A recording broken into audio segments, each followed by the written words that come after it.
प्रिय करण मागे देविंद अलंकारै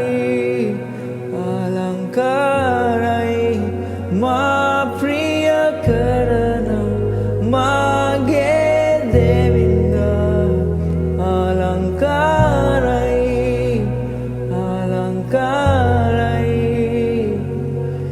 यीशु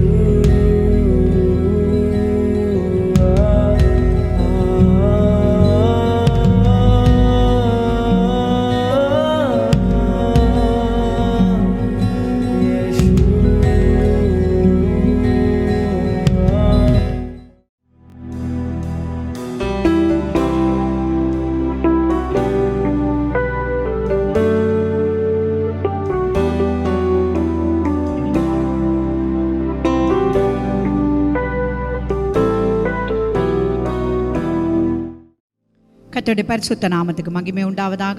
ස්වාමින් වහන්සේගේ ශුද්ධ නාමයට මහිම වේවා. மீண்டுமாக ஒரு ஞாயிற்று ஆராதனைக்கு නැවත වාරයක් එක් කිරුදුන නමස්කාරයට ஆன்லைன் ஊடாக எங்களோடு இணைந்திருக்கும் உங்கள் அனைவருக்கும் ඔන්ලයින් ඔස්සේ අප සමග සම්බන්ධව සිටිනා ඔබ සියලු දෙනාටම ஆண்டவர் இயேசுவின் நாமத்திலே எனது வாழ்த்துக்களை தெரிவித்துக் கொள்கிறேன். යේසුස් වහන්සේගේ නාමයෙන් මගේ සුබ පැතුම මම ඔබට පුද කරන්නේ. இது ஒரு அருமையான நாள், මේ යාපත් දවසක්. ஒரு மனமகிழ்ச்சியான நாள். එක් සතුටුදායක දවසක්. நாங்கள் கர்த்தரை ஆராதிக்க கடந்து செல்ல අපි දෙවියන් වහන්සේව නමස්කාර කර පිණිසයි එක් රැස්ව සිටින්නේ. ஆராதிப்பதற்கு முன்பதாக නමස්කාර කිරීමට ප්‍රථමයෙන් நாங்கள் பரிசுத்த வேதாகமத்திலிருந்து අපි ශුද්ධ ලියවිල්ලෙන් සිට ஒரு වசனத்தை வாசிக்க එක් கேட்போம். වචනයකට අප අවුම්කම් දියන්නට යනවා. ஆபகுக் 3ஆம் அதிகாரம் හබකුක් 3 වන පරිච්ඡේදයේ 19வது வசனத்தை நான் வாசிக்கிறேன். 19 වන වචනයට අපි අවුම්කම් දෙමු. ஆண்டவராகிய கர்த்தர் என் பெலன், அவர் என் கால்களை மான் கால்களைப் போலாக்கி உயரமான ஸ்தலங்களில் என்னை நடக்க பண்ணுவார். ස්වාමි වූ යෙහෝවා වහන්ස මාගේ බලය, උන්වහන්සේ මාගේ පාද මුව දෙනුන්ගේ පාදවලට සමාන කොට මාගේ උස ස්ථාන පිට යන්ට සලස්වන සේක.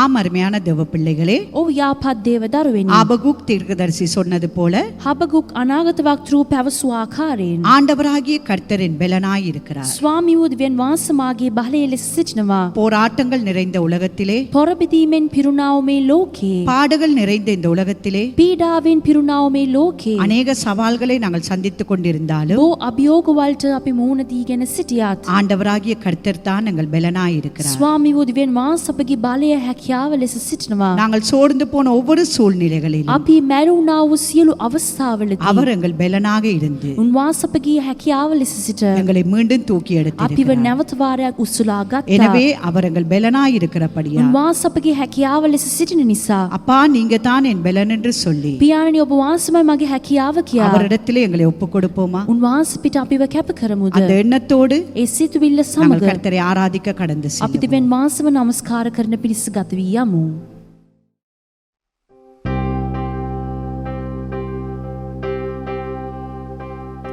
இன்பலனெல்லாம் நீர்தானையா, இன்பலனெல்லாம் நீர்தானையா,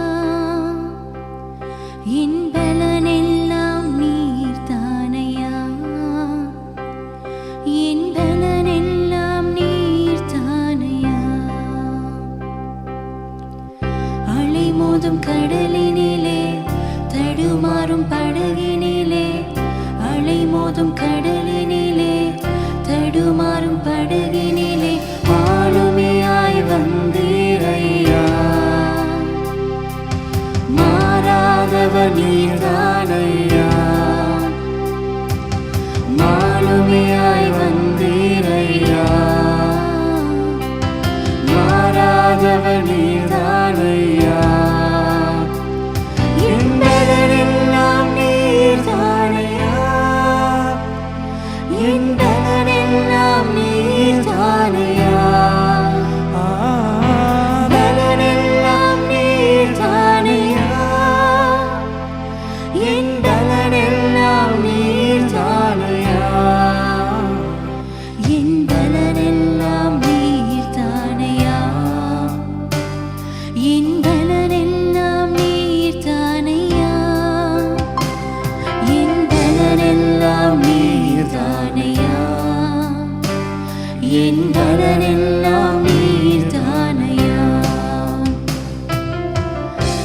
රැළගැට මුහුදේදී පැකිලෙන ඔරුවේදී රැළගැට මුහුදේදී පැකිලෙන ඔරුවේදී ආවේ නැවේ කපිතාන් වගේ නොවෙනස් වූ දෙවිඳුන් නොබයි ආවේ නැවේ කපිතාන් වගේ නොවෙනස් වූ දෙවිඳුන් නොබයි මගේ කියාව ඔබම තමා මගේ කියාව ඔබම තමා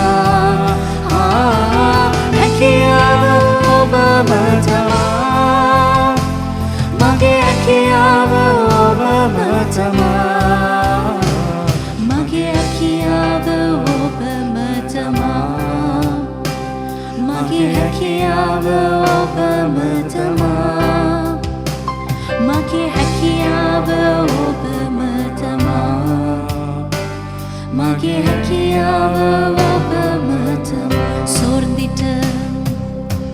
சோர்ந்திட்ட வேளையிலே பெலனற்ற வேளையிலே சோர்ந்திட்ட வேளையிலே பெலனற்ற வேளையிலே சுகம் தந்து நடத்தினீரே யெகோவா ஷாபோத் நீரே சுகம் தந்து நடத்தினீரே யெகோவா ஷாபோத் நீரே என் பலனெல்லாம் நீர்தானையா என் பலனெல்லாம் நீர்தானையா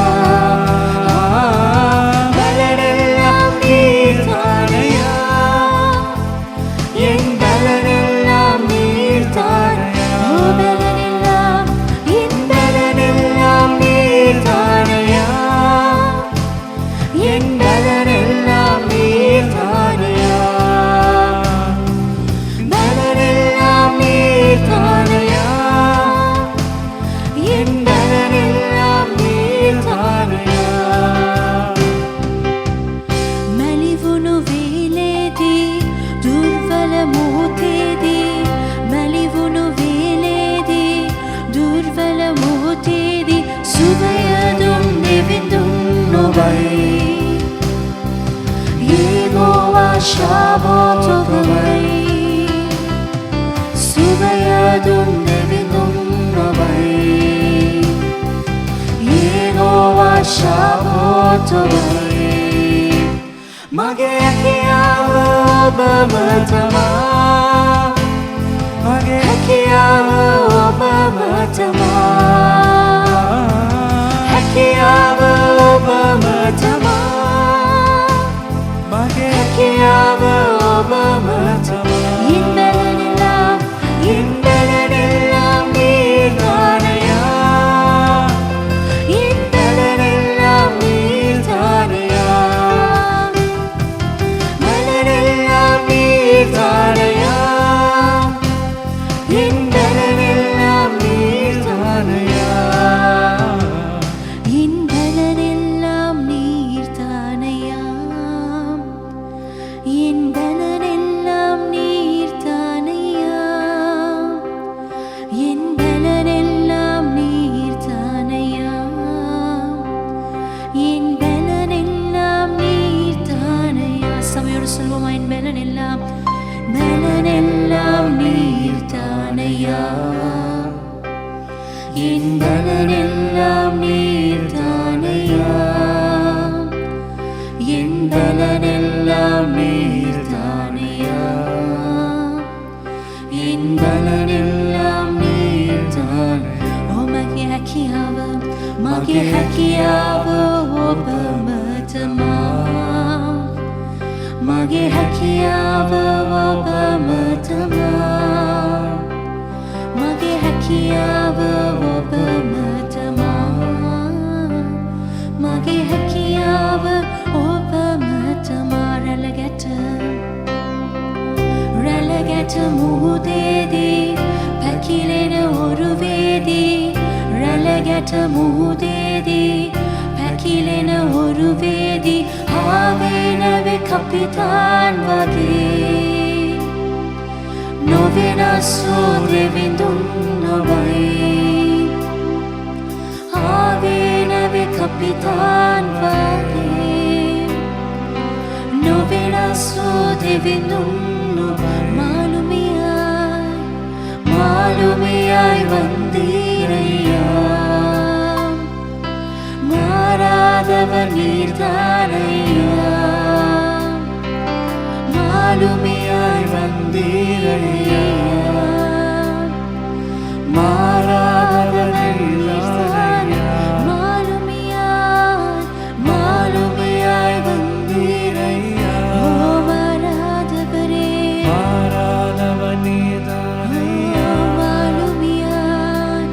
Malumiyai vandirayya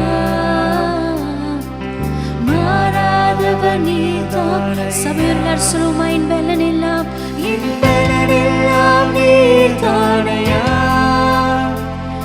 என்பதெல்லாம் நீர்தானையா பலனெல்லாம் நீர்தானையா என்பதெல்லாம் நீர்தானையா என்பதெல்லாம் நீர்தானையா என்பதெல்லாம் நீர்தானையா Magiakiava Obamatama Magiakiava Obamatama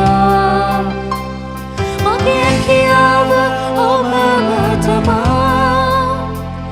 Magiakiava Obamatama Magiakiava Obamatama Magiakiava Obamatama Magiakiava Obamatama Magiakiava Obamatama Magiakiava Obamatama Magiakiava Obamatama Indalanellam neerthaneya Indalanellam neerthaneya Indalanellam neerthaneya Indalanellam neerthaneya Indalanellam neerthaneya Indalanellam neerthaneya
சபையுள்ளார் சொல்வோமா மாலுமியாய் மாலுமியாய் வந்தீரையா மாறாதவர் நீர்தானையா ஆவினவேம் ஆவேனவில் கப்பித்தால் வகே நுவினாஸ்வோ தேவிந்தும் ஆவினவேம் ஆவேனவில் கப்பித்தால் வகே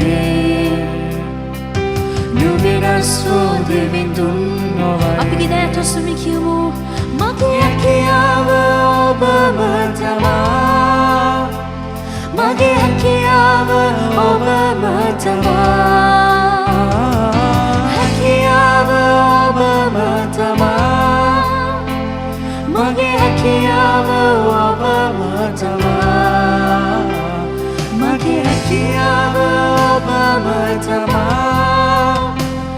මගේ හැකියාව ඔබම තමා என்பதெல்லாம் நீர்தானையா என்பதெல்லாம் நீர்தானையா சுபா என்பதெல்லாம் நீர்தானையா என்பதெல்லாம் நீர்தானையா என்பதெல்லாம் நீர்தானையா என்பதெல்லாம் நீர்தானையா என்பதெல்லாம் நீர்தானையா என்பதெல்லாம் நீர்தானையா என்பதெல்லாம் நீர்தானையா என்பதெல்லாம் நீர்தானையா ஓ මගේ හැකියාව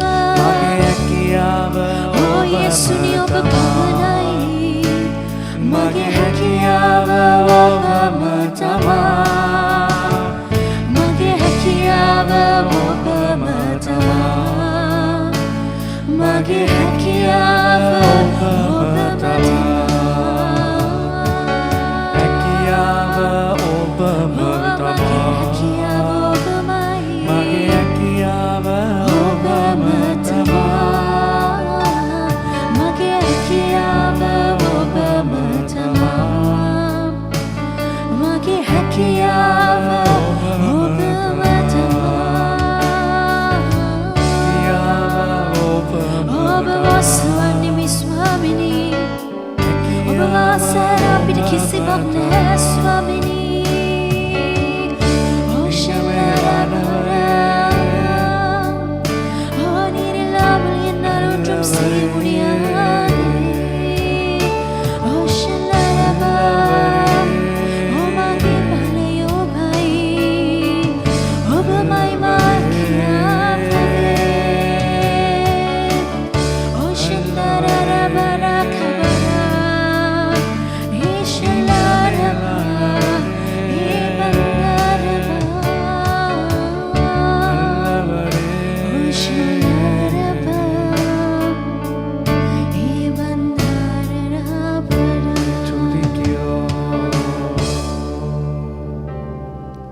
பரிசுத்த தேவன் நீரே வல்லமை தேவன் நீரே பரிசுத்த தேவன் நீரே வல்லமை தேவன் நீரே இன்றென்றும் தொழுதிடுவோம் நாம் இயேசுவே உம் நாமத்தை இன்றென்றும் தொழுதிடுவோம் நாம் நீர் தேவன் நீர் ராஜா என்று பரிசுத்த தேவன் நீரே வல்லமை தேவன் நீரே பரிசுத்த தேவன் நீரே வல்லமை தேவன் நீரே கேருபீன் சேராபீன்கள் ஓய்வின்றி துதித்திடுதே கேருபீன் சேராபீன்கள் ஓய்வின்றி துதித்திடுதே வல்லமை இறங்கிடவே உந்தனை தொழுதிடுவோம் வல்லமை இறங்கிடவே உந்தனை தொழுதிடுவோம் சுத்தவு தேவிந்தும் ஓபமை பலய தேவிந்தும் ஓபமை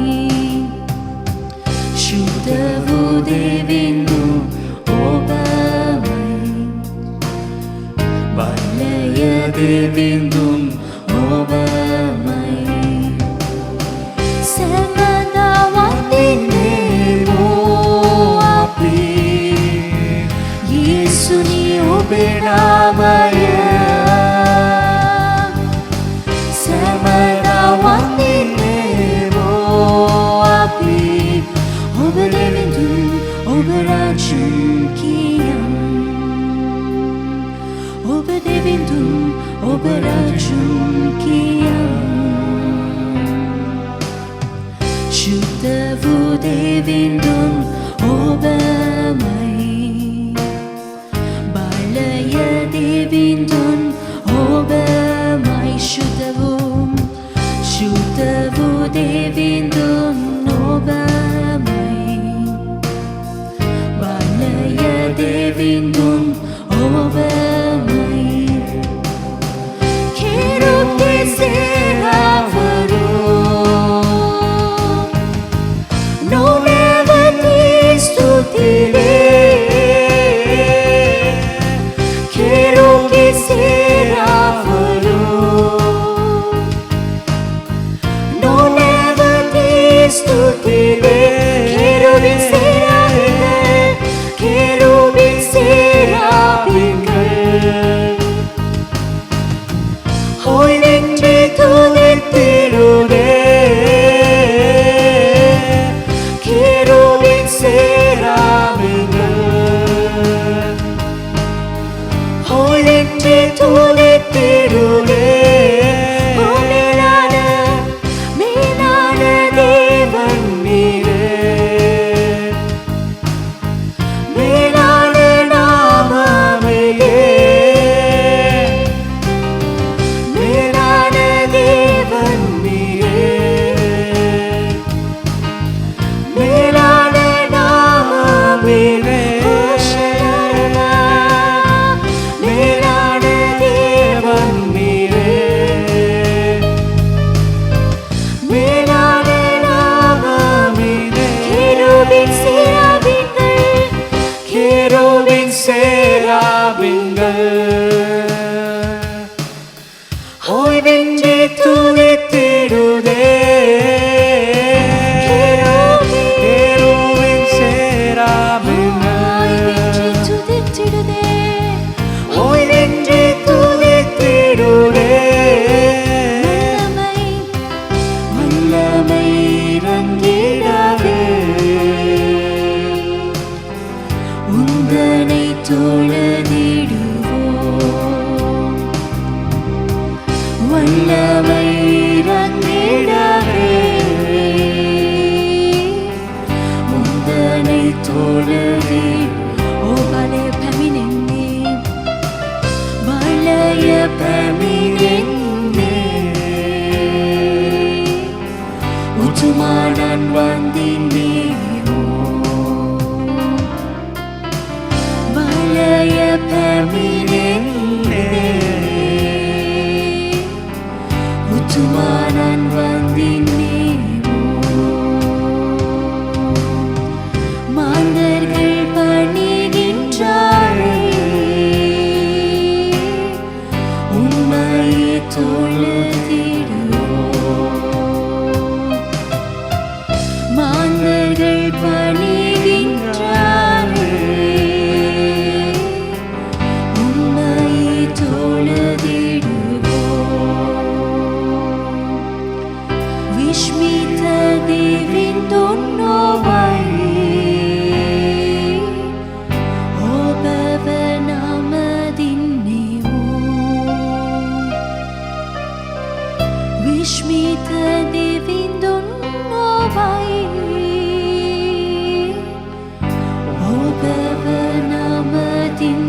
සමගා වඳින්නෙමි ස්වාමිනී.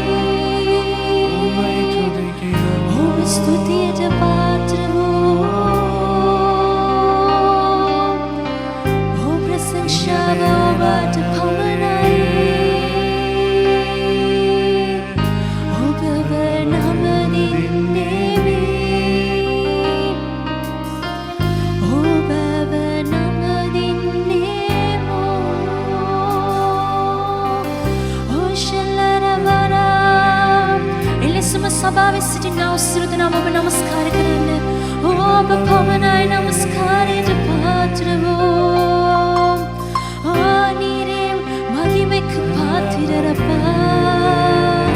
நீரே மகிமைக்கு பாத்திரரே. உம்மை உயர்த்துகிறோம். ஓஷந்தரபா ஏவரகபா. ஹalleluya ஹalleluya ஹalleluya ஹalleluya ஹalleluya ஹalleluya ஹalleluya ஹalleluya.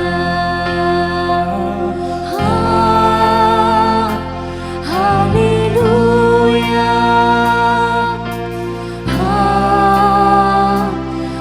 ஹalleluya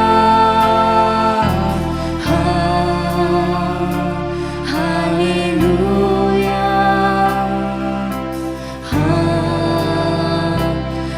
ஹalleluya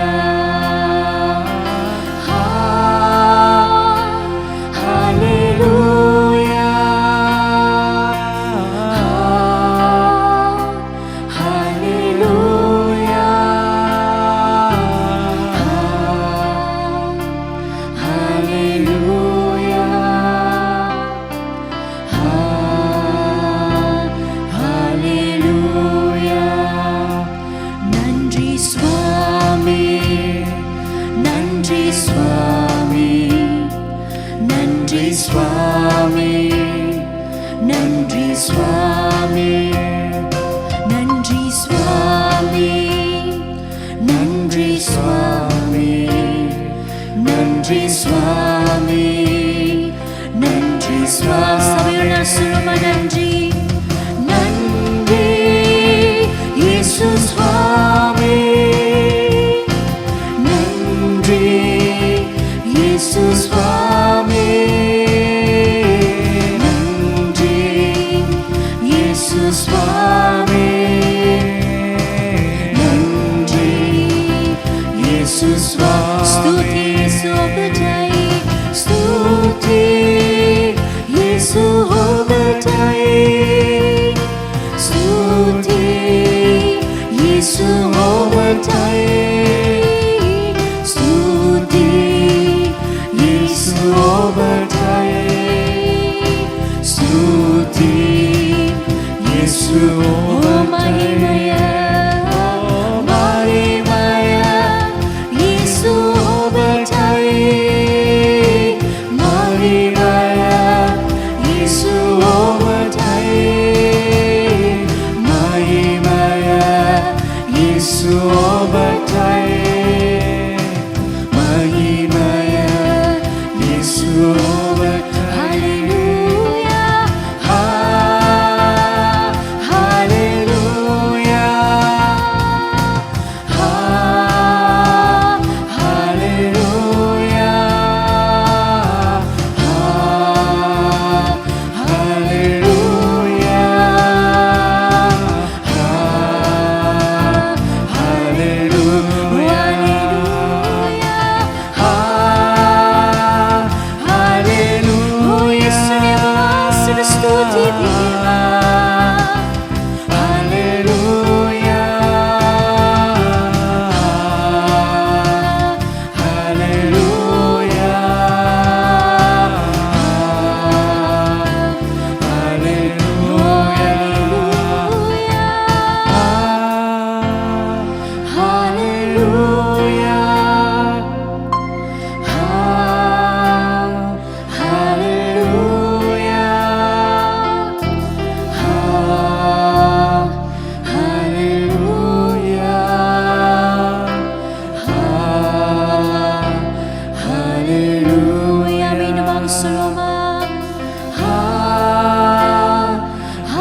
ஆமீன். இம்மட்டு நேரமாக நாங்கள் தேவனை ஆராதித்தோம். මෙතෙක් වෙලාව අපි දෙවියන් වහන්සේව නමස්කාර කෙරුවා. கர்த்தர் எங்கள் பலனாக இருந்தார். දෙවියන් වහන්සේ අපගේ බලය හැකියාව ලෙස அவருடைய සිටියා. பிரசன்னம் மகிமை எங்கள் மத்தியில் கடந்து வந்தது. උන්වහන්සේගේ තේජස මහිමය අප වෙත පැමිණුණා.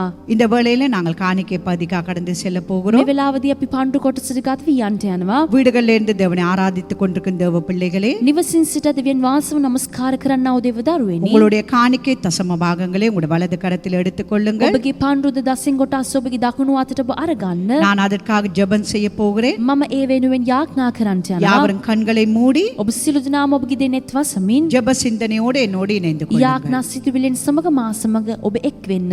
பரிசுத்தமுள்ள நல்ல தகப்பனே, ශුද්ධ වූ යාපත් පියාණනි, இந்த நல்ல மனமகிழ்ச்சியின் நாளுக்காக உமக்கு நன்றி. මේ යාපත් සතුටුදායක දවසට ඔබ වහන්සේට ස්තුතියි. இந்த அருமையான நாளிலும் මේ යාපත් දවසේදී ஆண்டவர் நீர் எங்கள் பலனாக இருந்து පියාණනි ඔබ වහන්සේ අපගේ බලය ලෙස සිට எங்களை பலப்படுத்தினபடியால் உமக்கு நன்றி. අපිව ශක්තිමත් කරපු නිසා ඔබ වහන්සේට ස්තුතියි. இப்பொழுது உம்முடைய ஜனங்கள் உமக்கென்று காணிக்கைகளையும் දැනුත් ඔබ වහන්සේගේ ජනතාව ඔබට නිසා පන්රුද உமக்கென்று தசம ඔබ பாகங்களையும் වහන්සේ නිසා දසෙන් එක් කොටස්ද மனப்பூர்வமாக உற்சாகமாக கொண்டு සිතේ வந்திருக்கிறார்கள். සම්පූර්ණයෙන් උනන්දුවෙන් යුක්තව ගෙනවිත් සිටිනවා. ஆண்டவர் நீர் இதை ஏற்றுக்கொண்டு පියාණනි මේවා ඔබ වහන්සේ පිළි අරගෙන உம்முடைய மகிமையின் செல்வத்தினால் உம்முடைய பிள்ளைகளை ඔබ ஆசீர்வதிப்பீராக. වහන්සේගේ මහිමාන්විත සම්පතින් ඔබගේ දරුවන්ව ආශිර්වාද කළ මැනව. என்னென்ன குறைவுகளோடு இருக்கிறார்களோ කුමන කුමන අඩුපාඩු සහිතව සිටිනවද அந்த குறைவுகள் எல்லாவற்றையும் நிறைவாக்கி ඒ අඩුපාඩු සියලු දේම ඔබ වහන්සේ සම්පූර්ණ කොට உம்முடைய நிறைவான ஆசீர்வாதத்தை ඔබගේ கட்டளையிடுவீராக. පූර්ණ වූ ආශිර්වාදය මොවුන්ට අන කළ මැනව. வீடுகளில் அப்பன் தண்ணீரை ஆசீர்வதியும், නිවසේදී රොටියද පානිද වාස ආශිර්වාද கையிட்டு කරන්න. செய்கிற தொழில்களை ஆசீர்வதியும், අත්බා කරන්නා වූ රැකියාවල ආශිර්වාද කරන්න. அற்புதங்களை அதிசயங்களை காண ආස්කම් පුදුම ක්‍රියාවල ඔබ වහන්සේ පෙන්වන්න. இன்னும் இவற்றை கொண்டு உம்முடைய ராஜ்யத்தை கட்ட තවත් මේවා රැගෙන වහන්සේගේ රාජ්‍ය ගොඩන ගන්නට தகப்பன் நீர் உதவி செய்வீராக. පියාණනි ඔබ වහන්සේ උපකාර කරන්න. உம்முடைய மகிமையின் கருத்திலே ඔබගේ ஒப்புக்கொடுக்கிறேன். මහිමාන්විත දෑතට බාර කරන්නෙමි. இயேசுவின் நாமத்திலே பிதாவே, යේසුස් වහන්සේගේ නාමයෙන් පියාණනි.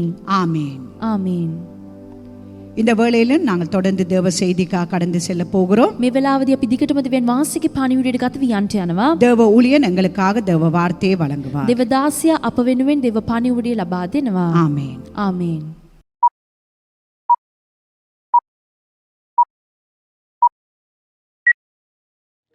கர்த்தருடைய பரிசுத்த நாமத்துக்கு மகிமை உண்டாவதாக. இயேசுவின் நாமத்தினாலே உங்களை வாழ்த்தி வரவேற்கின்றேன். ස්වාමින් වහන්සේගේ ශුද්ධ නාමයට මහිමේ වේවා.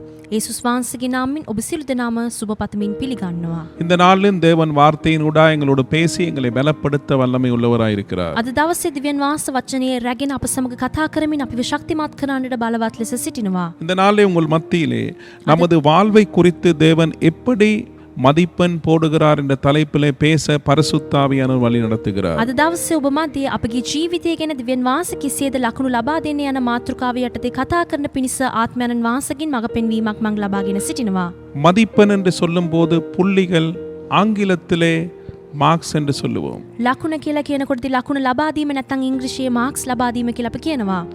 அருமையானவர்களே, ஒரு மாணவன் சிறந்த முறையிலே பெறுபேறுகளை பெற வேண்டுமாயிருந்தால் ஒரு பரீட்சையிலே அவன் மார்க்கிங் ஸ்கீமை பற்றி தெளிவாக அறிந்திருக்க வேண்டும். ප්‍රේමවන්තනේ එක් ශිෂ්‍යයෙක් විභාගයේ විශිෂ්ට ලෙස සමත් වෙන්නට ඕනේ නම් ඔහු මාර්කින් ස්කීම් ගැන දැන සිටින්නට අවශ්‍ය වෙනවා. அதாவது அந்த பரீட்சையிலே எப்படி புள்ளிகள் போடப்படும் என்பதை தெளிவாக அறிந்தால்தான் ஒவ்வொரு வினாக்களுக்கும் சிறந்த விடைகளை எழுதி நல்ல பெறுபேறை பெற முடியும். ඒ එක්තරා විභාගයේදී කෙසේද ලකුණු ඔක්කොම බෙදා අරින්නේ යන ඒ ක්‍රමවේදයේ ඒ ශිෂ්‍යයා ලබා ගන්න විඳින් තමයි ඒ සියලු ප්‍රශ්නවලට හරි ලෙස පිළිතුරු ලබා දෙන්නට හැකියාවක් සිදු වෙනවා. அவன் தெளிவாக மார்க்கிங் ஸ்கீமை அறியாமல் இருந்தால் அவன் எழுதும் அவன் காண்கிற வினாக்களிலே சரியான விடையை எழுதாவிட்டால் அந்த பரீட்சையிலே அவன் தோல்வி அடைய முடியும். ඒ මාර්කින් ස්කීම් ගැන හරි ලෙස ඒ ශිෂ්‍යයා දන්නේ නැතුව සිටින විටදී ඔහුට පැමිණෙන සියලු ප්‍රශ්නවලට එමුණ දෙනකොටදී සරි අරියාකාර ප්‍රතිඵල ඔහුට ලබා ගන්නට හැරි වෙනවා. இதே மாதிரிதான் வாழ்க்கை என்ற பரீட்சையிலே நாம் சித்தி பெற்று தேவனுடைய ஆசீர்வாதங்களையும் வெகுமதிகளையும் பெற வேண்டுமாயிருந்தால் நமது வாழ்க்கையை குறித்து தேவன் எப்படி மதிப்பெண் போடுகிறார் என்பதை நாம் தெளிவாக அறிந்து கொள்ள வேண்டும். මේ වගේ තමයි අපගේ ජීවිතය ගැන දිව්‍යන් වහන්සේ කෙසේද ලකුණු ලබා දෙන්නේ යන දේ අපි අරි ලෙස දැන සිටින විට තමයි දිව්‍යන් වහන්සේ කැමති වෙන ලෙස අපි ජීවත් වෙලා යාපත් විපාක අපගේ ජීවිතේ ලබා ගන්නට අපිට හැකියාවක් ලැබෙනවා. நாம் இவைகளை புரிந்து கொள்ளாமல் ஏனோ தானோ என்று வாழ்ந்து இறுதியாக நாங்கள் தோல்வியையும் ஏமாற்றத்தையும் வேதனையையும் நாங்கள் அடைய வேண்டி வரும். අපි මේ දේ දැනගන්න නැතුව ඕනෑකමින් නිකන් ජීවත් වෙන විටදී අවසානයේදී පරාජයට තමයි අපි මුහුණ දෙන්නට ඕන වෙන්නේ. எனவே தான் தேவன் நமது வாழ்க்கை குறித்து எப்படி புள்ளி போடுகிறார் என்பதை பற்றி 4 குறிப்புகளை உங்கள் மத்தியிலே பகிர்ந்து கொள்ள பரிசுத்த ஆவியானவர் வழி நடத்துகிறார். එම නිසා තමයි දිව්‍යන් වාසපගේ ජීවිතයේ කෙසේද ලකුණු ලබා දෙන්නේ යන මාතෘකාවේදී කරුණු 4ක් ඔබ සමග කතා කරලා ඉදිරිපත් කරන්නට මං සූදානම්ව සිටිනවා. முதலாவதாக அருமையானவர்களே, පළමු කොට ප්‍රේමවන්තේනි, நமது நோக்கத்தின் அடிப்படையிலே தேவன் நமக்கு மதிப்பெண்களை போடுகிறார். අපගේ අරමුණ පිළිබඳව දිව්‍යන් වාස අපිට ලකුණු ලබා දෙනවා. நீதிமொழிகள் 24 அதிகாரம் 9வது வசனத்தை முதலாவதாக நாங்கள் வாசிப்போம். ඊතෝපදේශ 24 වන පරිච්ඡේදයේ 9 වන වචනයට අපි පළමු කොට ඇවුම්කම් දෙමු. தீய நோக்கம் பாவமாம், பரியாசக்காரன் மனுஷருக்கு அருவருப்பானவன். මෝඩයාගේ යෝජනාව පාපය, නින්දා කරන්නාද මනුෂ්‍යයන්ට පිළිකුලක්ය. இந்த இடத்திலே தெளிவாக சொல்லப்படுகிறது தீய நோக்கம் பாவமாம் என்று. මේ ස්ථානයේ ඉතාමත් පැහැදිලිව අපිට ප්‍රකාශ වෙනවා වැරදි යෝජනාව පාපයක් කියලා. அருமையானவரை நாங்கள் செய்கிற செயல்கள் நல்லதா இருந்தாலும் கடவுள் எங்களுடைய நோக்கத்தை பார்த்து அதன்படியிலே தான் எங்களுக்கு வெகுமதிகளை கொடுக்கிறார். ප්‍රේමවන්තනි, අපි කරන ක්‍රියාවල් නිවැරදිව තිබෙනකොටත් දිව්‍යන් වාස බලන්නේ අපගේ අරමුණ කුමක්ද කියා තමයි. எங்களுடைய நோக்கம் தவறாய் இருக்குமாயிருந்தால் எங்களுடைய சகல கிரியைகளுக்கும் கடவுள் மதிப்பெண்களை கொடுக்க மாட்டார். අපගේ අරමුණ වැරදිව තිබෙනවා නම් දිව්‍යන් වාස අපි කරන්නා වූ සියලු ක්‍රියාවල්ට විපාකයක් ලබා දෙන්නේ නැහැ. 1 சாமுவேல் 16 அதிகாரம் 7 வசனத்தின்படி மனிதன் முகத்தை பார்க்கிறான், கர்த்தரோ இருதயத்தை பார்க்கிறார் என்று சொல்லப்படுகிறது. එක සාමුවෙල් 16 වන පරිච්ඡේදයේ අත්වන වචනේ මෙලෙස පවසනවා, මනුෂ්‍යයා තෙමේ පිටාතර පෙනීම බලන්නේය, නමුත් ස්වාමින් වහන්සේ සිත බලන සේකයි කියලා. கடவுள் ஏன் ஒரு மனிதனுடைய இருதயத்தை பார்க்கிறார்? දිව්‍යන් වාස ඇයි එක් මනුෂ්‍යයෙකුගේ සිත බලන්නේ? கடவுள் ஏன் ஒரு மனிதனுடைய உள்ளிந்திரியங்களை சோதித்து பார்க்கிறார்? ඇයි දිව්‍යන් වාස එක් මනුෂ්‍යයෙකුගේ ඇතුළාන්ත අදවත විමසා බලන්නේ? அவனுடைய குறிக்கோள் என்ன, அவனுடைய நோக்கம் என்ன என்பதை அவர் ஆராய்ந்து பார்க்கிறார். ඔහුගේ අරමුණ කුමක්ද කියලා දිව්‍යන් වාස විමසා බලනවා. ஒரு விடயத்தை அவன் செய்தால் அவன் என்ன நோக்கத்துக்காக என்ன குறிக்கோளுக்காக அதை செய்தான் என்பதை அவர் சோதித்து பார்க்கிறார். එක්තරා විෂයක් මනුෂ්‍යයෙක් කරනවා නම් ඒ විෂය කරන්නේ කුමන අරමුණක් සඳහායි කියා දිව්‍යන් වහන්සේ මේ මනුෂ්‍යව ඇතුළාන්තින් විමසා බලනවා. இதன் அடிப்படையிலே தான் அவர் மதிப்பெண்களை போடுகிறவராயிருக்கிறார். මේ අනුව තමයි දිව්‍යන් වහන්සේ අපිට ලකුණු ලබා දෙන්නේ. வெறுமனே எங்களுடைய செயல்களை மாத்திரம் பார்த்து அவர் எங்களுக்கு மதிப்பெண் போடுகிறவர் அல்ல. නිකරුණේ අපගේ ක්‍රියාවල් විතර බලලා දිව්‍යන් වහන්සේ අපිට ප්‍රතිඵලද ලකුණ ලබා දෙන්නේ නැහැ. எனவே அருமையானவர்களே, தேவ சன்னிதானத்திலே எங்களுடைய குறிக்கோள்களும் நோக்கங்களும் ஆராயப்படுகிறது. එම නිසා දිව්‍යන් වහන්සේගේ අභියසේදී අපගේ අරමුණ කුමක්ද කියා දිව්‍යන් වහන්සේ විමසා බලනවා. எனவே அவர் எங்களுடைய நோக்கத்தையும் குறிக்கோள்களை ஆராய்ந்துதான் நமக்கு அவர் புள்ளி போடுகிறவராயிருக்கிறார். එම නිසා දිව්‍යන් වහන්සේ අපගේ අරමුණ කුමක්ද කියලාද අපගේ යෝජනාව කුමක්ද කියලාද විමසා බලලාමයි අපිට ලකුණු ලබා දෙන්නේ. அருமையானவர்களே, சாலமோன் மூலமாக தேவனுடைய ஆலயம் கட்டப்பட்டு அது ஒரு நல்ல நோக்கத்துக்காகவே பிரதிஷ்டை பண்ணப்பட்டது. ප්‍රේමවන්තනි, සාලමෝන් රජතුමා විසින් දිව්‍යන් වහන්සේගේ මාලිගාවක් ගොඩනගමින් යාපත් අරමුණක් සමගමයි ඒක ප්‍රතිෂ්ඨාපනය කරනු ලැබුවේ. ஆனால் இயேசு கிறிஸ்துடைய காலத்திலே அந்த நோக்கம் பிழைத்து தவறான திசைக்கு தேவாலய நடவடிக்கையில் சென்றது. එනමුත් යේසුස් වහන්සේගේ කාලෙදී ඒ දේව මාලිගාව ගොඩනගපු අරමුණ අත්හැරලා වැරදි අරමුණක් සමග වැරදි දිශාවකට ගත වී ගියා. யோவான் 2 அதிகாரம் 16 வசனத்திலே இயேசு கிறிஸ்து சொல்லுகிறார், என்னுடைய பிதாவின் வீட்டை வியாபார வீடாக்காதிருங்கள் என்று சொல்லுகிறார். යෝවාන් දෙවන පරිච්ඡේදයේ 16 වන වචනේදී යේසුස් වහන්සේ පවසනවා, මාගේ පියාණන්ගේ ගෘහය වෙළඳාම් ගෙයක් නොකරන්නයි කීසේක. தேவனுடைய ஆலயம் இப்பொழுது வியாபார நோக்கம் உள்ளதாய் மாறிவிட்டது. දිව්‍යන් වහන්සේගේ ගෘහය දැන් වෙළඳාම් කරන්නා වූ ගෙයක් මෙන් වෙනස් වුණා. ஆனால் தேவனுடைய ஆலயத்திலே பலி செலுத்துதல், ஆராதனைகள் யாவும் நடைபெற்றது. එනමුත් දිව්‍යන් වහන්සේගේ ඒ ගෘහයේදී පූජාවල්ද නමස්කාරද සියලු දේම සිදු වුණා. ஆசாரியர்கள் இருந்தார்கள், பிரதான ஆசாரியர்கள் இருந்தார்கள், எல்லா ஆசரிப்பு முறைகளும் அங்கே இருந்தது. ඒදී පූජකයන් සිටියා, ප්‍රධාන පූජකයන් සිටියා, සියලු ආකාර පූජාසනයේ සිදුවෙන යුතු පූජාවල් සියලු දේම සිදු වුණා.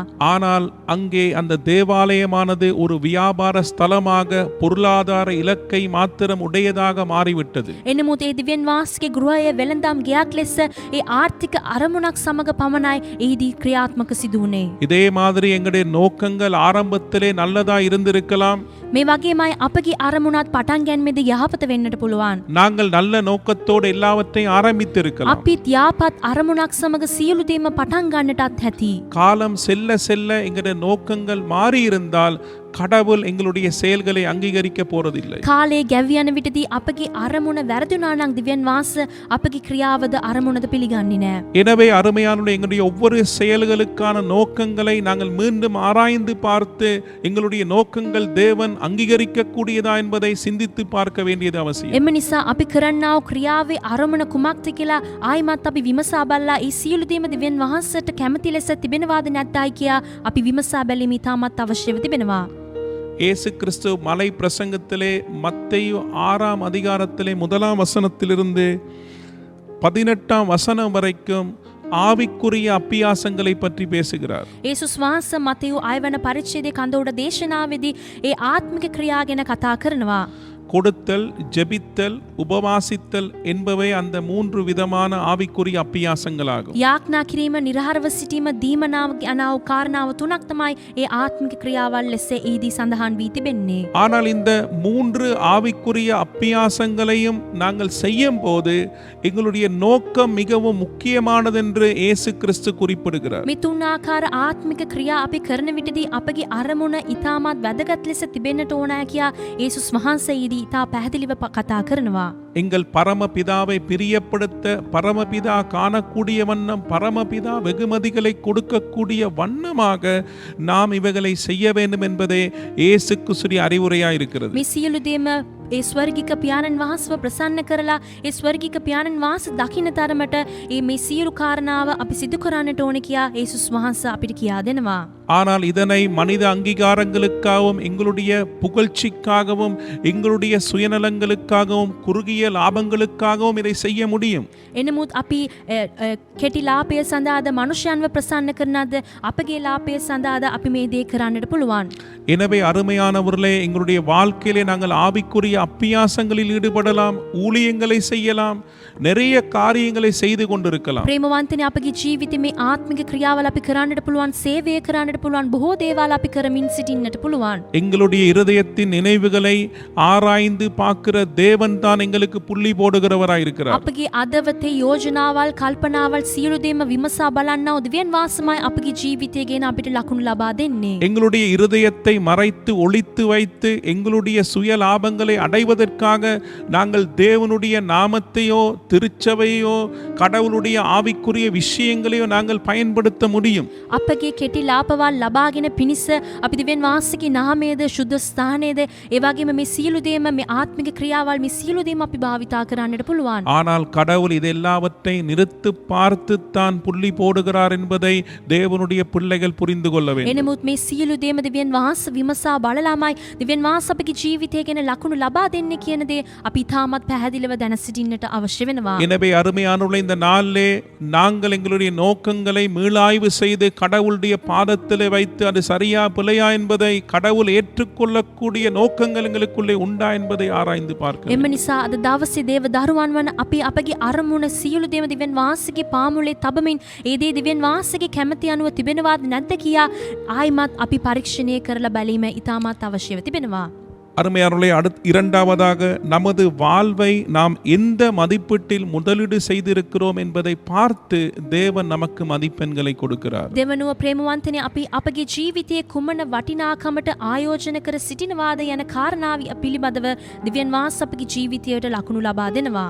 மத்தேயு 6ஆம் அதிகாரம் 19ஆம் 20ஆம் வசனங்களை நாங்கள் வாசிப்போம். මතෙව් 6 වන පරිච්ඡේදයේ 19 වන 20 වන වචනවල අපි කියවමු. பூமியிலே உங்களுக்கு பொக்கிஷங்களை சேர்த்து வைக்க வேண்டாம். இங்கே பூச்சியும் துருவும் அவைகளை கெடுக்கும். இங்கே திருடரும் கண்ணமிட்டு திருடுவார்கள். பரலோகத்திலே உங்களுக்கு பொக்கிஷங்களை சேர்த்து வையுங்கள். அங்கே பூச்சியாவது துருவாவது கெடுக்கிறதும் இல்லை, அங்கே திருடர் கண்ணமிட்டு திருடுகிறதும் இல்லை. පොළොවේ නුඹලාට වස්තු රැස් කර නොතබන්න. එහිදි කාවෝද මලකඩද ඒවා නාස්ති කරති. සොරුද උමංකෙන සොරා ගනිති. නුමුත් ස්වර්ගේ නුඹලාට වස්තු රැස් කර තබා ගන්න. එහිදි කාවෝවත් මලකඩවත් ඒවා නාස්ති නොකරති. සොරු උමංකැන සොරා නොගනිති. இந்த இடத்திலே பொக்கிஷம் என்ற ஒரு சொல் பயன்படுத்தப்படுகிறது. මිස්ථානදී වස්තුව කියනා වචනයක් භාවිතා කර තිබෙනවා. அருமையானவர்களே, பொக்கிஷம் என்று சொல்லும்போது விலை மதிக்க முடியாத ஒன்றைத்தான் நாங்கள் பொக்கிஷம் என்று சொல்லுவோம். වස්තුවක් කියලා කියනකොටදී මිල කළ නොහැකි දෙයක් තමයි අපි වස්තුවක් කියලා කියන්නේ. அதே நேரத்தில் மிகவும் பெருமதியானத ஒன்றைத்தான் நாங்கள் பொக்கிஷம் என்று சொல்லுவோம். ඒ වගේම ඊටා වටිනාවත් දෙයකට තමයි අපි වස්තුව කියලා කියන්නේ. அருமையானவர்களே, பொக்கிஷமானது நாம் எப்படி ஒரு விடயத்தை மதிப்பீடு செய்கிறோம் என்பதை அடிப்படையாய் கொண்டுதான் பொக்கிஷமானது உருவாகிறது. ඒ වස්තුව ඇති වෙන්නේ කෙසේද නම් අපි කොහොමද එක දෙයක් අපි වටිනා කරන්නේ ඒ අනුව තමයි මේ වස්තුව ඇති වෙන්නේ. அருமையானவர்களே, மதிப்பீடு என்று சொல்லும்போது நமது அளவுகோல்களின் அடிப்படையிலே ஒன்றை மேன்மையானதாக அல்லாவிட்டால் மேன்மையற்றதாக நாங்கள் சொல்லுகிறோம். ඒ වටිනාකම කියලා කියනකොටදී අපගේ පරිමාණ අනුව අපි මැනිය කරලා බලනකොටදී කුමක්ද අපිට වටිනාවත් ලෙස උසස් ලෙස පෙනෙනවාද ඒක අපි වටිනා කොටද අනිත් දේ අපි නීච කොට සලකනවා. ஒரு அளவுகோலின் அடிப்படையிலே அருமையானவதே ஒன்று பெருமதியானதாகவும் இன்னொரு அளவுகோலின் அடிப்படையிலே ஒன்று பெருமதியற்றதாகவும் இருக்கலாம். එක පරිමාණක අපි බලනකොටදී එක්තරා දෙයක් අපිට වටිනාවක් වගේ පෙනෙන්නට පුළුවන්. ඒ තව වටිනාකම අනුව අපි තව පරිමාණක අපි බලනකොටදී තව දෙයක් අපිට වටිනාවක් නොවැත්ව සිටින්නට පුළුවන්. எனவே அருமையானவர்களே, එම නිසා ප්‍රේමවන්තයනි, எங்களுடைய மதிப்பீட்டின் அடிப்படையில் தான் பொக்கிஷம் உருவாகிறது. අපගේ වටිනාකම අනුව තමයි මේ වස්තුව ඇති වෙන්නේ. இதன் அடிப்படையிலே அருமையானவர்களே, இரண்டு விதமான பொக்கிஷங்கள் இருக்கிறது என்று வேதத்திலே நாங்கள் பார்க்கலாம். මේ ආකාරයෙන් අපිට බලන්නට පුළුවන් සුද ලියවිල්ලේ දෙකාකාර වස්තු තිබෙනවා කියා. மத்தேயு 6 அதிகாரம் 19 வசனத்தின்படி பூமியிலே உங்களுக்கு பொக்கிஷங்களை சேர்த்து வைக்க வேண்டாம் என்று இந்த இடத்திலே இயேசு கிறிஸ்து அறிவுரை கூறுகிறார். මේ ස්ථානයේදී යේසුස් වහන්සේ අපිට දැනුම් දෙනවා මතෙව් 6 වන පරිච්ඡේදයේ 19 වන වචනේදී පොළොවේ නුඹලාට වස්තු රැස් කර නොතබන්න කියා. இதை பூமிக்குரிய பொக்கிஷம் என்று நாங்கள் சொல்ல முடியும். මේක අපි පොළොවට අදාළ වස්තුව කියලා කියන්නට පුළුවන්. இன்னொரு விதத்திலே சொன்னால் இது உலக மதிப்பீட்டினால் உருவாகிற பொக்கிஷமாயிருக்கிறது. තවත් ආකාරයෙන් අපි පැවසුවා නම් මේක ලෞකික වටිනාකම කරන කොටගෙන ඇතිවෙනා වස්තුව. உலகம் எதனையெல்லாம் மேன்மையாக கருதுதோ அல்லாவிட்டால் உலகம் எதுதான் முக்கியம் என்று சொல்லுகிறோ அதன் அடிப்படையில் தான் இங்கே இந்த பொக்கிஷம் உருவாகிறது. කෙසේද ලෝකයේ කුමක්ද වටිනා කොට සලකනවාද උසස් කොට සලකනවාද වැදගත් ලෙස සලකනවාද ඒ දේ කරන කොටගෙන ඇතිවෙන දේ තමයි මේ පොළොවේ වස්තුව. இதைத்தான் நாங்கள் உலகத்துக்குரிய பொக்கிஷம் என்று சொல்லுகிறோம். මේකට තමයි අපි මේ පොළොවට අදාළ වස්තුව කියලා කියන්නේ. அருமையானவர்களே, இன்றைக்கு உலகம் எதனையெல்லாம் மேன்மையாய் சொல்லுகிறது? ප්‍රේමවන්තිනි, අද කුමක්ද ලෝකයේ උසස් කොට සලකන්නේ? பணம், பொருள், பதவி, அந்தஸ்து, சுகபோகமான வாழ்க்கை, சிற்றின்பங்கள் இவைகளுக்குத்தான் உலகம் முக்கியத்துவம் கொடுக்கிறது. අද කාලෙදී ලෝකයේ මුදල්, ධනය, තනතුර, වස්තුව මේ ලෝකයේ තිබෙනා උසස් වූ දේවල්, පහසු ජීවිතයේ සැප ජීවිකාවල් මේ දේවල්ට තමයි ලෝකයේ වැදගත් ස්ථානය ලබා දෙන්නේ. தேவனை பற்றியோ நித்திய ஜீவனை பற்றியோ தேவ சித்தத்தை பற்றியோ தேவ ராஜ்யத்தை பற்றியோ இன்றைக்கு உலகம் சிந்திக்கவில்லை. இந்த உலகத்திலே நான் நல்லா இருக்க வேண்டும், இந்த உலகத்திலே நான் பரிபூர்ணமான ஒரு நிலைக்கு வர வேண்டும் என்று மாத்திரம்தான் இன்றைக்கு இந்த உலகத்தின் மதிப்பிடுகிறது. ඒ දිව්‍යන් වාසගෙනද ඒ සදාකාල ජීවනය ගැනද දිව්‍යන් වාසගේ රාජ්‍ය ගොඩනැගීම ගැනද මේ දේවල් ගැන ලෝකෙ සිතන්නේ නැතුව මේ ලෝකේ මං කොහොමද ජීවත් වෙන්නේ, කොච්චර පහසුකම් සමග මං සිටින්නට ඕනේ, කොච්චර දේවල් මං අම්බ කරගන්න ඕනේ කියන සිතුවිල්ල පමණයි මේ ලෞකික වටිනාකම වෙත තිබෙනවා. அருமையானவர்களே, இரண்டாவதாக பரலோக மதிப்பீடு என்று சொல்லும் போது பரலோகத்தின் பொக்கிஷம் என்று சொல்லும் போது தேவன் எதனையெல்லாம் மேன்மையாக கருதுகிறாரோ அதன் அடிப்படையிலே நாங்கள் எதையெல்லாம் ஏற்றுக்கொள்ளுமோ அதுதான் පරලෝක පොකිෂම්. ඒ ස්වර්ගික වස්තුව කියලා කියනකොටදී දිව්‍යන් වාසගේ වටිනාකම් අනුව දිව්‍යන් වාස කුමක්ද උසස් කොට සලකනවාද වැදගත් ලෙස සලකනවාද ඒ දේ තමයි ස්වර්ගික වටිනාකම කියලා කියන්නේ. தேவனுடைய மதிப்பீடுகளானது அருமையானே தேவனுடைய வசனத்திலே தெளிவாக இருக்கிறது. දිව්‍යන් වහන්සේගේ වටිනාකම කුමක්ද කියලා දිව්‍යන් වහන්සේගේ වචන ඉතාමත් පැහැදිලිව අපිට පවසනවා. தேவன் எதை விரும்புகிறார் எதை வெறுக்கிறார் என்பதை பற்றி வேதத்திலே தெளிவாக இருக்கிறது. දිව්‍යන් වහන්සේ කුමකටද කැමති වෙන්නේ කුමකටද දිව්‍යන් වහන්සේ දිවේශ කරන්නේ කියලා දිව්‍යන් වහන්සේගේ වචන ඉතාමත් පැහැදිලිව එළිදරව් තිබෙනවා. எனவே அருமையானே தேவ சித்தம், நித்திய ஜீவன், தேவ ராஜ்யம் இவைகள் தேவனுடைய மிக முக்கியமான மதிப்பீடுகளாக இருக்கிறது. එම නිසා ප්‍රේමවන්තනි දිව්‍යන් වහන්සේගේ සැලසුම සදාකාල ජීවනයේ දිව්‍යන් වහන්සේගේ රාජ්‍යයේ මේ කාරණාවල් දිව්‍යන් වහන්සේගේ වටිනාකම ඉතා වැදගත් වූ දෙයක් ලෙස තිබෙනවා. எனவே அருமையானவர்களே இரண்டு விதமான பொக்கிஷங்கள் உண்டு. ஒன்று பூமிக்குரிய பொக்கிஷம், இரண்டாவது பரலோக பொக்கிஷம். එම නිසා ප්‍රේමවන්තනි දෙකාකාර වස්තු තිබෙනවා. පොළොවට අදාළ වස්තුව ඒ වගේම ඒ ස්වර්ගික වස්තුව. பூமிக்குரிய பொக்கிஷமானது இந்த உலகத்துக்குரிய மதிப்பீட்டினால் உண்டானது. பரலோக பொக்கிஷமானது தேவனுடைய மதிப்பீட்டினால் உண்டானது. මේ පොළොවට අදාළ වස්තුව ලෞකික වටිනාකම කරන කොටගෙන අපිට ඇති වුණා වූ දෙයක්. එලෙසම ස්වර්ගික වස්තුව කියන්නේ ඒ ස්වර්ගික වටිනාකම කරන කොටගෙන අපිට ඇති වෙන දෙයක්. அருமையானவர்களே வாழ்க்கை என்பது ஒரு முதலீடு போன்றது. ප්‍රේමවන්තනි ජීවිතය කියන්නේ ආයෝජනය වගේ. கடவுள் எங்களுக்கு பணம், பொருள், பதவி, அந்தஸ்து, ஆசீர்வாதங்கள், சந்தர்ப்பங்கள், வரங்கள், தாளந்துகளை கொடுத்திருக்கிறார். ප්‍රේමවන්තනි දිව්‍යන් වහන්සේ අපගේ ජීවිතයේ මුදල්, බඩුබාය, වස්තුවල්, කාලය, අපිට තලන්ත, දීමනාවල්, ඒ වගේම අවස්ථාවල් අපිට ලබා දීලා සිටිනවා.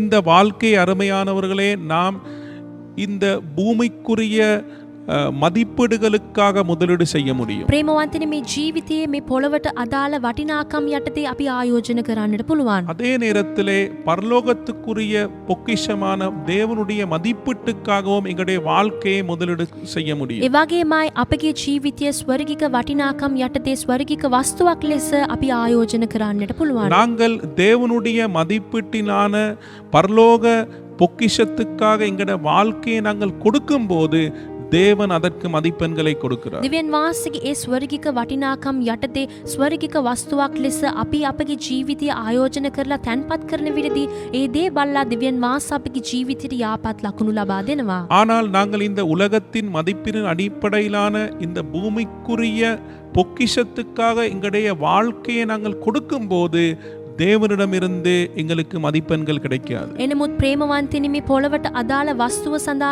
මේ ලෞකික වටිනාකම කරන කොටගෙන අපි අපගේ ජීවිතය ආයෝජනය කරන විටදී කිසිම විපාකයක් ලකුණක් දෙවියන් වහන්සේකින් සිට අපිට ලැබෙන්නේ නැහැ. இந்த ரெண்டு மதிப்பீடுகளிலும் நாங்கள் வாழ முடியாது. මේ වටිනාකම් දෙකක් සමගම අපිට ජීවත් වෙන්නට බෑ. இரண்டில் ஒன்றை நாம் தெரிவு செய்ய வேண்டும். දෙකෙන් එකක් අපි තෝරා ගැනීම ඉතාමත් අවශ්‍යව තිබෙනවා. இரண்டில் ஒன்றுக்காக எங்களுடைய வாழ்க்கையை கொடுக்க வேண்டி வரும். දෙකෙන් එකක් සඳහා අපගේ ජීවිතය අපි තැන්පත් කරන්නට ඕන වෙනවා. தீர்மானம் எங்களுடைய கையில இருக்கிறது. තීරණය අපගේ අතේ තිබෙනවා. நாங்கள் எதற்காக எங்களுடைய வாழ்க்கையை கொடுக்க போகிறோம் என்பதை நாம் தான் முடிவு செய்ய අපි வேண்டும். කුමක් සඳහා අපගේ ජීවිතය තැන්පත් කරලා ආයෝජන කරන්නට යන්නේ කියන දේ අපි තමයි තීරණය ගන්නට ඕනේ. இந்த பூமிக்குரிய பொக்கிஷமானது நிரந்தரமானதில்லை, அழியக்கூடியது என்று இயேசு எச்சரிக்கிறார். මේ පොළවට අදාළ වස්තුව එය නිරන්තරවම අප වෙත තිබෙන්නේ නැහැ. ඒක తాවකාලිකයි. ඒ දේ විනාශ වී යයි.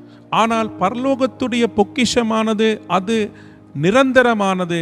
அதுக்காக எங்களுடைய வாழ்க்கையை கொடுத்தார், அது அழியாதது, என்றென்றும் அதுடைய பலனை நாங்கள் பெற முடியும். එනමුත් ස්වර්ගික වස්තුව එක සදාකාලිකයි, ඒක විනාශ වී යන්නේ නැහැ. ඒ ස්වර්ගික වස්තුව සඳහා අපගේ ජීවිතය අපි ආයෝජනය කරන විටදී ඒක විනාශ වෙන්නේ නැතුව සදාකාලිකවම පවතිනවා කියලා යේසුස් වහන්සේ පවසනවා. அருமையானவர்கள், நாங்கள் இயேசு கிறிஸ்துவை சொந்த இரட்சகராய் ஆண்டவராய் நாங்கள் ஏற்றுக்கொண்டிருக்கலாம். ප්‍රේමවන්තනි අපි යේසුස් වහන්සේව පුද්ගලික ගැලවුම් කරුවෙක් ලෙස දිව්‍යන් වහන්සේ ලෙස අපි පිළි අරගෙන සිටින්නට පුළුවන්. நாங்கள் ஒரு மதத்தை விட்டு வந்திருக்கலாம். අපි එක්තරා ආගම අත්තරලා අපි පැමිණෙන්නට පුළුවන්. நாங்கள் பாரம்பரியமாக நாங்கள் தேவ ஆராதனையிலே கலந்து கொண்டிருக்கலாம். අපි සංස්කෘතික ලෙස දිව්‍යන් වහන්සේගේ නමස්කාරවලට අපි සහභාගී වී සිටින්නට පුළුවන්. ஆனால் எங்களுடைய மதிப்பீட்டிலே நாங்கள் மனம் திரும்பி விட்டோமா? එනමුත් අපගේ වටිනාකමේදී අපි පසුතැවිලි වුණාද? இன்னுமே நாங்கள் உலகத்துடைய மதிப்பீட்டின் படிதான் வாழ்க்கையை பார்த்து கொண்டிருக்கிறோமா, அல்லாவிட்டால் பரலோக மதிப்பீட்டின்படி வாழ்க்கையை பார்த்து கொண்டிருக்கிறோமா? තවමත් අපි ලෞකික වටිනාකම් අනුවද අපගේ ජීවිතය බලන්නේ නැත්නම් ස්වර්ගික වටිනාකම් අනුවද අපගේ ජීවිතය අපි බලන්නේ?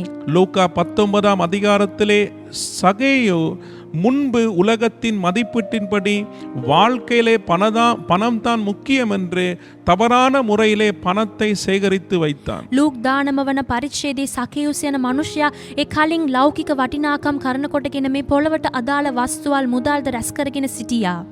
ஆனால் அவன் இயேசுடைய அன்பை அறிந்த பின்பே அவன் தன்னுடைய மதிப்பீட்டில் ஒரு மாற்றத்தை கொண்டு வருகிறான். එනමුත් ඔහු යේසුස් වහන්සේව දැනගත්තට පසුව ඔහුගේ වටිනාකමේදී එක්තරා වෙනසක් සිදු වුණා. அவன் சொல்லுகிறான், தன்னுடைய சொத்தின் பாதியை ஏழைகளுக்கு கொடுக்கிறேன், நான் யாரிடமாவது அநியாயமா வாங்கியிருந்தால் அதை நாலத்தனையாக திருப்ப கொடுக்கிறேன் சொல்லி அவனுடைய மதிப்பீட்டில் ஒரு பெரிய மாற்றம் உண்டாகிறது.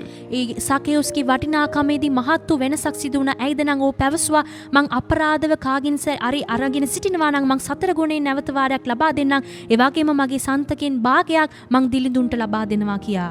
அவன் உலக மதிப்பீட்டிலிருந்து தேவனுடைய மதிப்பீட்டுக்கு திரும்பி விட்டான். ඔහු ලෞකික වටිනාකමින් සිට දෙවියන් වහන්සේගේ වටිනාකමට හැරුවා. அவன் பரலோகத்திலே பொக்கிஷத்தை சேர்த்து வைக்கிறவனாய் மாறிவிட்டான். ඔහු ස්වර්ගයේ වස්තු රැස් කරලා තබන්නා වූ මිනිසෙක් ලෙස වෙනස් වුණා. எனவே அவனுடைய மதிப்பீட்டில் மாற்றம், அவனுடைய பொக்கிஷத்தை வைக்கிற இடத்தில் ஒரு மாற்றம் வந்து එම விட்டது. නිසා ඔහුගේ වටිනාකමේදී වෙනසක් සිදු වුණා. ඉන් නිසා ඔහු වස්තුව රැස් කරලා තබන්නා වූ ස්ථානයේදීත් වෙනසක් සිදු වුණා. இப்படி ஒரு மாற்றம் எங்களுடைய வாழ்க்கையிலே வந்தால் தான் நாங்கள் மெய்யாகவே இயேசு கிறிஸ்துடைய பிள்ளைகளாய் இருக்கிறோம். මෙවැනි වෙනසක් අපගේ ජීවිතයේ සිදු වෙන විට තමයි අපි අවංකව යේසුස් වහන්සේගේ දරුවන් ලෙස වෙනස් වෙනවා. அப்பொழுதுதான் எங்களுடைய வாழ்க்கைக்கு தேவன் மதிப்பெண்ணை கொடுக்க ඒ முடியும். විට තමයි දෙවියන් වහන්සේ අපගේ ජීවිතයට ලකුණු ලබා දෙන්නට හැකි எனவே වෙනවා. தேவன் மதிப்பெண் கொடுக்கக்கூடிய விதமாக එම නිසා දෙවියන් වහන්සේ අපිට ලකුණු ලබා දෙන තරමට எங்களுடைய வாழ்க்கையை மாற்றுவதற்கு எங்களை ஒப்புக் கொடுப்போம். අපගේ ජීවිතය වෙනස් කරන්නට අපි අපිව කැප කරමු. மூன்றாவதாக அருமையானவர்களே, තුන්වැනුව ප්‍රේමවන්තයනි, நாம் ஒரு காரியத்தை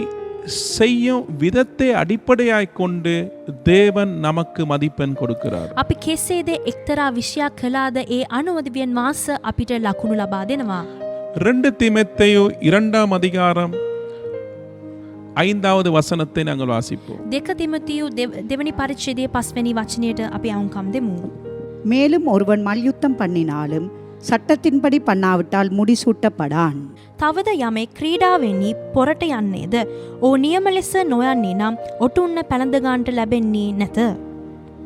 அருமையானவர்களே, இந்த இடத்திலே அப்போஸ்தலனாகிய பவுல் மல்யுத்த வீரனை பற்றி இந்த இடத்திலே எங்களுக்கு ஒரு அறிவுரை கொடுக்கிறார். ප්‍රේමවන්තනි, මේ ස්ථානයේදී ප්‍රේරිත වූ පවුල්තුමා මල්ලව පොර ක්‍රීඩකයෙක් ගැන අපිට දැනුමුත්කමක් ලබා දෙනවා.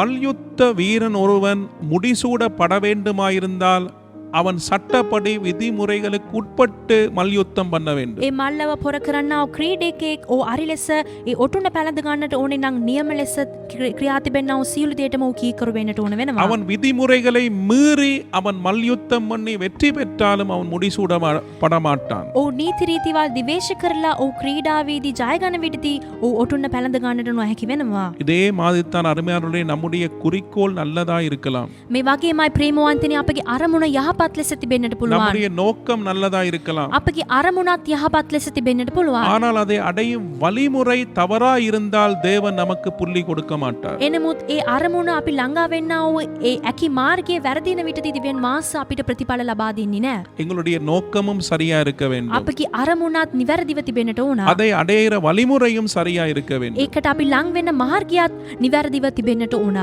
இரண்டும் தேவனுக்கு உகந்ததா இருக்க வேண்டும். දෙකම දිව්‍යන් වහන්සේව ප්‍රසන්න කරන ඇටියට තිබෙන්නට ඕන. எனவே நாங்கள் குறுக்கு வழியில போய் நாங்கள் இலக்குகளை அடைந்தால் தேவன் அதை ஏற்றுக்கொள்ள மாட்டார். එනමුත් අපි අරස් මගින් ගිහිලා අපගේ ඉලක්ක සියලු දේම අපි ලබා ගන්නට අපි සලසනවා නම් දිව්‍යන් වහන්සේ ඒ දේ පිළිගන්නේ නැහැ. கடவுளுக்கு பிரியமில்லாத வழிகளில் போய் நாங்கள் சிலதை அடைய முடியும், ஆனால் தேவன் எங்களுக்கு மதிப்பெண்களை கொடுக்க மாட்டார். දිව්‍යන් වහන්සේට කැමති වෙන්නේ නැති මාර්ගවලින් අපි ගමන් කරලා සමහර දේවල් අපි ලබා ගන්නට පුළුවන්. නමුත් දිව්‍යන් වහන්සේ ඒ දේවල්ට ප්‍රසන්න වෙන්නේ නැහැ. ஆனால் இன்றைக்கு உலகம் அருமையானவர்களே, வழிமுறைகள் எப்படியும் இருக்கலாம் என்றுதான் போதிக்கிறது. අද කාලෙදී ලෝකයේ අපගේ මාර්ගවල් කෙසේ වුණත් ප්‍රශ්නයක් නැහැ කියලා තමයි කතා කරන්නේ. உன்னுடைய குறிக்கோள் சரியா இருந்தால், நோக்கம் சரியா இருந்தால் ஒரு பிரச்சனையும் இல்லை. நீ எந்த வழியிலே அதை அடைந்தாலும் பரவாயில்லை என்று தான் உலகம் போதிக்கிறது. අද කාලේ ලෝකයේ දේශනා කරන්නේ ඔබගේ අරමුණ නිවැරදිව තිබෙන කොටත් ඔබ ළඟා වෙන්න මාර්ගය කෙසේ වෙතත් ප්‍රශ්නයක් නැහැ කියලාමයි පවසන්නේ. 1000 பொய் சொல்லியும் ஒரு கல்யாணத்தை செய்யலாம் என்று சொல்வார்கள். එක් විවාහයක් කරන පිටදී ඒ බොරු දහසක් ඔබ කියන්නට පුළුවන් කියලාමයි අද කාලේදී කතා කරන්නේ. இன்றைக்கு பொய்களாலே தான் வாழ்க்கையே இல்லாமல் போகிறது. අද ජීවිතයම නැති වෙලා යන්නේ මේ බොරු කතාවල් නිසා තමයි. எனவே பொய்களிலே ஒரு வாழ்வு உருவாக முடியாது. ඒ බොරු වලින් සිට එක්තරා ජීවිතයක් ඇති වෙන්නේ නැහැ. எனவே அருமையானவர்களே, එම නිසා ප්‍රේමවන්තේනි இன்றைக்கு உலகம் வழிமுறைகள் முக்கியம் இல்லை என்று தான் இன்றைக்கு உலகம் சொல்லுது. අද ලෝකයේ කියන්නේ අපි යොදාහරින්න මාර්ගවල අපිට වැදගත් නැහැ කියලාමයි ඔවුන් පවසන්නේ. 4 பேர் நல்லா இருக்க எதையும் செய்யலாம் என்று தான் உலகம் போதிக்குது. අතර දෙනෙක් හොඳට සිටින්නට අපි ඕනම දෙයක් කරන්නට පුළුවන් කියලා තමයි මේ ලෝකයේ කියන්නේ. தவறான வழியிலே சம்பாதித்து தான தர்மங்களை செய்து 4 பேருக்கு நல்லதை கொடுத்தா எனக்கு ஒரு பிரச்சனையும் இல்லை, கடவுள் அதை கண்டுகொள்வாரு, கடவுளுக்கு அது பிரச்சனை இல்லைன்னு நாங்க நினைக்கலாம். වැරදි මගින් අපි අම්බ කරලා අපි සියලු දේම අම්බ කරලාට පස්සුව අපි අතර දෙනෙකුට යාපත් ක්‍රියාවල් කරනකොටද මේ ලෝකේ කියන්නේ මේ සියලු දේම දිවෙන් වාස බලාගනි මේක ප්‍රශ්නයක් වෙන්නේ නැහැ කියයි. எனவே இந்த உலகத்துடைய எண்ணங்களிலே தேவ பிள்ளைகள் சிக்கிக் கொள்ளக்கூடாது. එම නිසා මේ ලෝකයේ සිතුවිල්ල සමග දිවෙන් වාසික දරුවන් වන අපිත් සිටින්න නරකයි. கடவுள் பரிசுத்தமான தேவன். දිවෙන් වාස සුද්ධ වූ දිවෙන් වහන්ස. கடவுள் நீதி உள்ளவர். දිවෙන් වාස ධර්මිෂ්ඨ දිවෙන් වහන්ස. கடவுள் எல்லாவற்றையும் நேர்த்தியாய் ஒழுங்காய் செய்கிறவர். උන්වහන්සේ සියලු දේම නිසි ලෙස කරන්නා වූ දිවෙන් වහන්ස. தேவன் மனிதனை நேசித்தார். දිවෙන් වාස මනුෂ්‍යයට ප්‍රේම කෙරුවා. அவன் பாவம் செய்த போதும் தேவன் தன் அன்பை மாற்றிக்கொள்ளவில்லை. ඔහු පාපය කරනකොට දිවෙන් වාස තමාගේ ප්‍රේමය වෙනස් කරගත්තේ නැහැ. ஆனால் மனிதனை மீட்டுக் கொள்வதற்கு கடவுள் ஒரு குறுக்கு வழியை தெரிந்து கொள்ளவில்லை. එනමුත් මනුෂ්‍යව මුදහරින පිණිස දිවෙන් වාස අරස් මගක් තෝරාගත්තේ නැහැ. நீதியை நிறைவேற்றித்தான் மனிதனை மீட்க தன்னையே பலியாக ஒப்புக் கொடுத்து தன்னையே கொடுத்துத்தான் நீதியை நிறைவேற்றித்தான் அவர் மனிதனை மீட்டுக் கொண்டார். උන්වහන්සේ මනුෂ්‍යව මුදාරින පිණිස ඒ ධර්මිෂ්ඨය ඉටු කරලා තමාව පූජාවක් කොට ලබා දීලා තමයි මේ මනුෂ්‍යව මුදාගත්තේ. எனவே கடவுள் நீதியின் தேவன். එම නිසා දිවෙන් වාස ධර්මිෂ්ඨය දිවෙන් වහන්ස. எனவே எங்களுடைய ஒவ்வொரு செயல்களும் එම නිසා අපගේ සියලු ක්‍රියාවල් நீதியாய் இருக்க வேண்டும், ධර්මිෂ්ඨ යුක්තව සිටින්නට ඕන. நியாயமாய் இருக்க வேண்டும். යුක්තිය සමග සිටින්නට ඕන. அருமையானவர்களே, நீதி என்று சொல்லும்போது ප්‍රේමවන්තනි ධර්මිෂ්ඨය කියලා කියන විට அது தேவனுடைய தராதரம் என்று ඒ சொல்லப்படுகிறது. දිවෙන් වාසික තරාතරමයක් ලෙස තිබෙනවා. அதே நேரத்தில் அருமையானவர்களே, ඒ සමගම ප්‍රේමවන්තේ உலக நீதி என்று ஒன்று இருக்கிறது. ලෝකයේ ධර්මිෂ්ඨය කියලා එක දෙයක් තිබෙනවා. அது உலகத்தின் தராதரம். ඒක ලෝකයේ වටිනාකමක්. சுயநீதி என்று ஒன்று இருக்கிறது. අපගේම මමත්වයේ ධර්මිෂ්ඨය කියලා එක දෙයක් තිබෙනවා. அது எங்களுடைய தனிப்பட்ட தராதரம். ඒක අපගේ පුද්ගලික වටිනා කරන තරාතරමක්. நாங்கள் தேவனுடைய நீதியிலே வாழவே අපි அழைக்கப்பட்டிருக்கிறோம். දිවෙන් වාසිකේ ධර්මිෂ්ඨකම සමග ජීවත් වෙන්නටමයි කැඳවීම ලබාගෙන நாம் සිටින්නේ. தேவனுடைய நீதியிலே செயல்படவே தேவன் நம்மை அழைத்திருக்கிறார். අපි දිවෙන් වාසිකේ ධර්මිෂ්ඨය සමග ක්‍රියාත්මක කරන්නටමයි කැඳවීම நாம் ලබාගත්තේ. அதை மாற்றிவிட முடியாது. අපි ඒ කාරණාව වෙනස් කරන්න නරකයි. அருமையானவர்களே, ප්‍රේමවන්තේනි அருமையானவர்களே, ප්‍රේමවන්තේනි நாம் அவைகளை மாற்றிவிட முடியாது. අපි ඒ දේවල් වෙනස් කරන්න නරකයි. எனவே எங்களுடைய வாழ்க்கையிலே ஒரு சரியான மாற்றம் வேண்டும். එම නිසා අපගේ ජීවිතයේ එක්තරා වෙනසක් ඇති වෙන්නට ඕන. கடவுளுடைய நீதியை வெளிப்படுத்துவதற்காக දිවෙන් වාසිකේ ධර්මිෂ්ඨය එලි දක්වන්නට கடவுள் 10 கற்பனைகளை கொடுத்திருக்கிறார். දිවෙන් වාස දස පනත අපේ වෙත ලබා දීලා සිටිනවා. யாத்திராகம் 20ஆம் அதிகாரத்திலே නික්මයාම 20 වන පරිච්ඡේදයේ 10 கற்பனைகள் கொடுக்கப்பட்டிருக்கிறது. ඒ දස පනත ලබා දී තිබෙනවා. இவைகள் இன்றும் தேவனுடைய பிள்ளைகளுக்கு அறநெறி சட்டங்களாக இருக்கின்றன.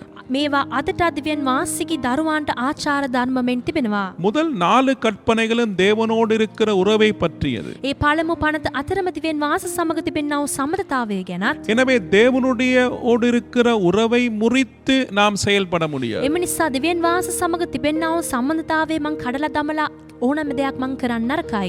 கடவுளுக்குரிய முதலாவது இடத்தை நான் கொடுக்க வேண்டும். දිවෙන් වාසට යුතු ප්‍රථම ස්ථානය මං දිවෙන් වාසට කියලා ලබා දෙන්නට ඕන. கடவுளுடைய இடத்திலே நான் எதையும் வைக்க முடியாது. දිවෙන් වාසිකේ ස්ථානෙදි මං වෙන කිසිවක් තබන්න නරකයි. கடவுளோடு இருக்கிற உறவிலே நான் உண்மையா இருக்க வேண்டும். දිවෙන් වාස සමග තිබෙන සම්බන්ධතාවෙදි මං අවංක ලෙස සිටින්නට ඕන. நான் கடவுளுக்கு உரிய நேரத்தை கொடுக்க வேண்டும், அவரோடு உறவை මං கட்டுவதற்கு. දිවෙන් වාස සමග සම්බන්ධතාවයක් ගොඩනගන්න පිණිස අරියාකාර වේලාව කාල මං ලබා දෙන්නට අවශ්‍ය අවශ්‍ය වෙනවා. இந்த கடவுளுடைய பிரமாணங்களை மீறி මේ දිව්‍යන් වහන්සේගේ පරිමාණ සියලු දේව මං දිවේශ කරලා நான் என்னுடைய இலக்கை என்னுடைய குறிக்கோள்களை அடைய செயல்பட முடியாது. මං මගේ අරමුණ සියලු දේම ලබා ගන්න පිණිස මං ක්‍රියාත්මක කරන්නේ නරකයි. அதே நேரத்தில் 5ஆம் கற்பனை குடும்பத்தை பற்றினது. ඒ පස්වෙනි පනත පවුල ගැන පවසනවා. குடும்ப உறவுகளை முறித்து நான் என்னுடைய தேவைகளை சந்திக்கவோ என்னுடைய இலக்குகளை அடைய முடியாது. ඒ පවුල සමග තිබෙන සමනතාවය කඩාකප්පල් කරලා මගේ අරමුණ මං අමුවා ගන්නට අවශ්‍යතාවක් නැති වෙනවා. கணவன் மனைவியிட உறவு முக்கியம். ඒ පුරුෂ බිරිඳ අතරදී සමනතාවයක් අවශ්‍යයි. பெற்றோர்கள் பிள்ளைகளுக்கு இடையிலான உறவுகள் முக்கியமாக இருக்கிறது. දරුවන් දෙමව්පියන් අතරේ තිබෙනා වූ සමනතාවය ඉතා වැදගත් ලෙස තිබෙනවා. சகோதர சகோதரிகளுடைய உறவுகள் முக்கியமாக இருக்கிறது. සහෝදර සහෝදරීන් අතරේ තිබෙනා වූ සමනතාවය ඉතාමත් වැදගත් ලෙස තිබෙනවා. அதே நேரத்தில் பிறரோடு இருக்கிற உறவு மிகவும் முக்கியமாக ඒ இருக்கிறது. සමගමයි අනුන් සමග අපි ඇති කර ගන්නා වූ සමනතාවයත් ඉතා වැදගත් ලෙස நாங்கள் තිබෙනවා. பிறரை ஏமாற்றி பிறருடைய உரிமைகளை பறித்து துரோகம் பண்ணி நாங்கள் பிறரை கொலை செய்து பிறருடைய உரிமைகளை பறித்து நாங்கள் எங்களுடைய இலக்குகளை அடைய முடியாது. අපි අනුන්ගේ දේවල් අපි අත්පත් කරලා අනුන්ව අපි රවටලා බොරු කියලා ඔවුන්ව මිනිමරලා නැත්නම් ඔවුන්ගේ අයිතිවාසිකම් සියලු දේම අපිට කියලා අරගෙන අපි කිසිවක් කරන්නට බෑ.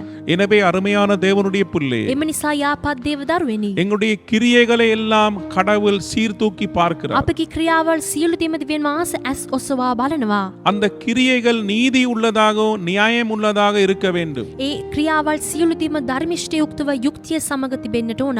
அருமையானவர்களே, ஆமோஸ் 5ஆம் அதிகாரம் 24வது வசனத்திலே ප්‍රේමවන්තනි, ආමෝස්ගේ පොතේ 5 වන පරිච්ඡේදයේ 24 වන වචනේදී நியாயம் தண்ணீரைப் போலவும் நீதி வற்றாத நதியைப் போலவும் புரண்டு வரக்கடவதென்று தேவன் அங்கே சொல்லுகிறார். යුක්තිය ජලය මෙන්ද ධර්මිෂ්ඨකම බලවත් දිය පාරක් මෙන්ද ගලා යාවා කියා දෙවියන් වහන්සේ පවසනවා.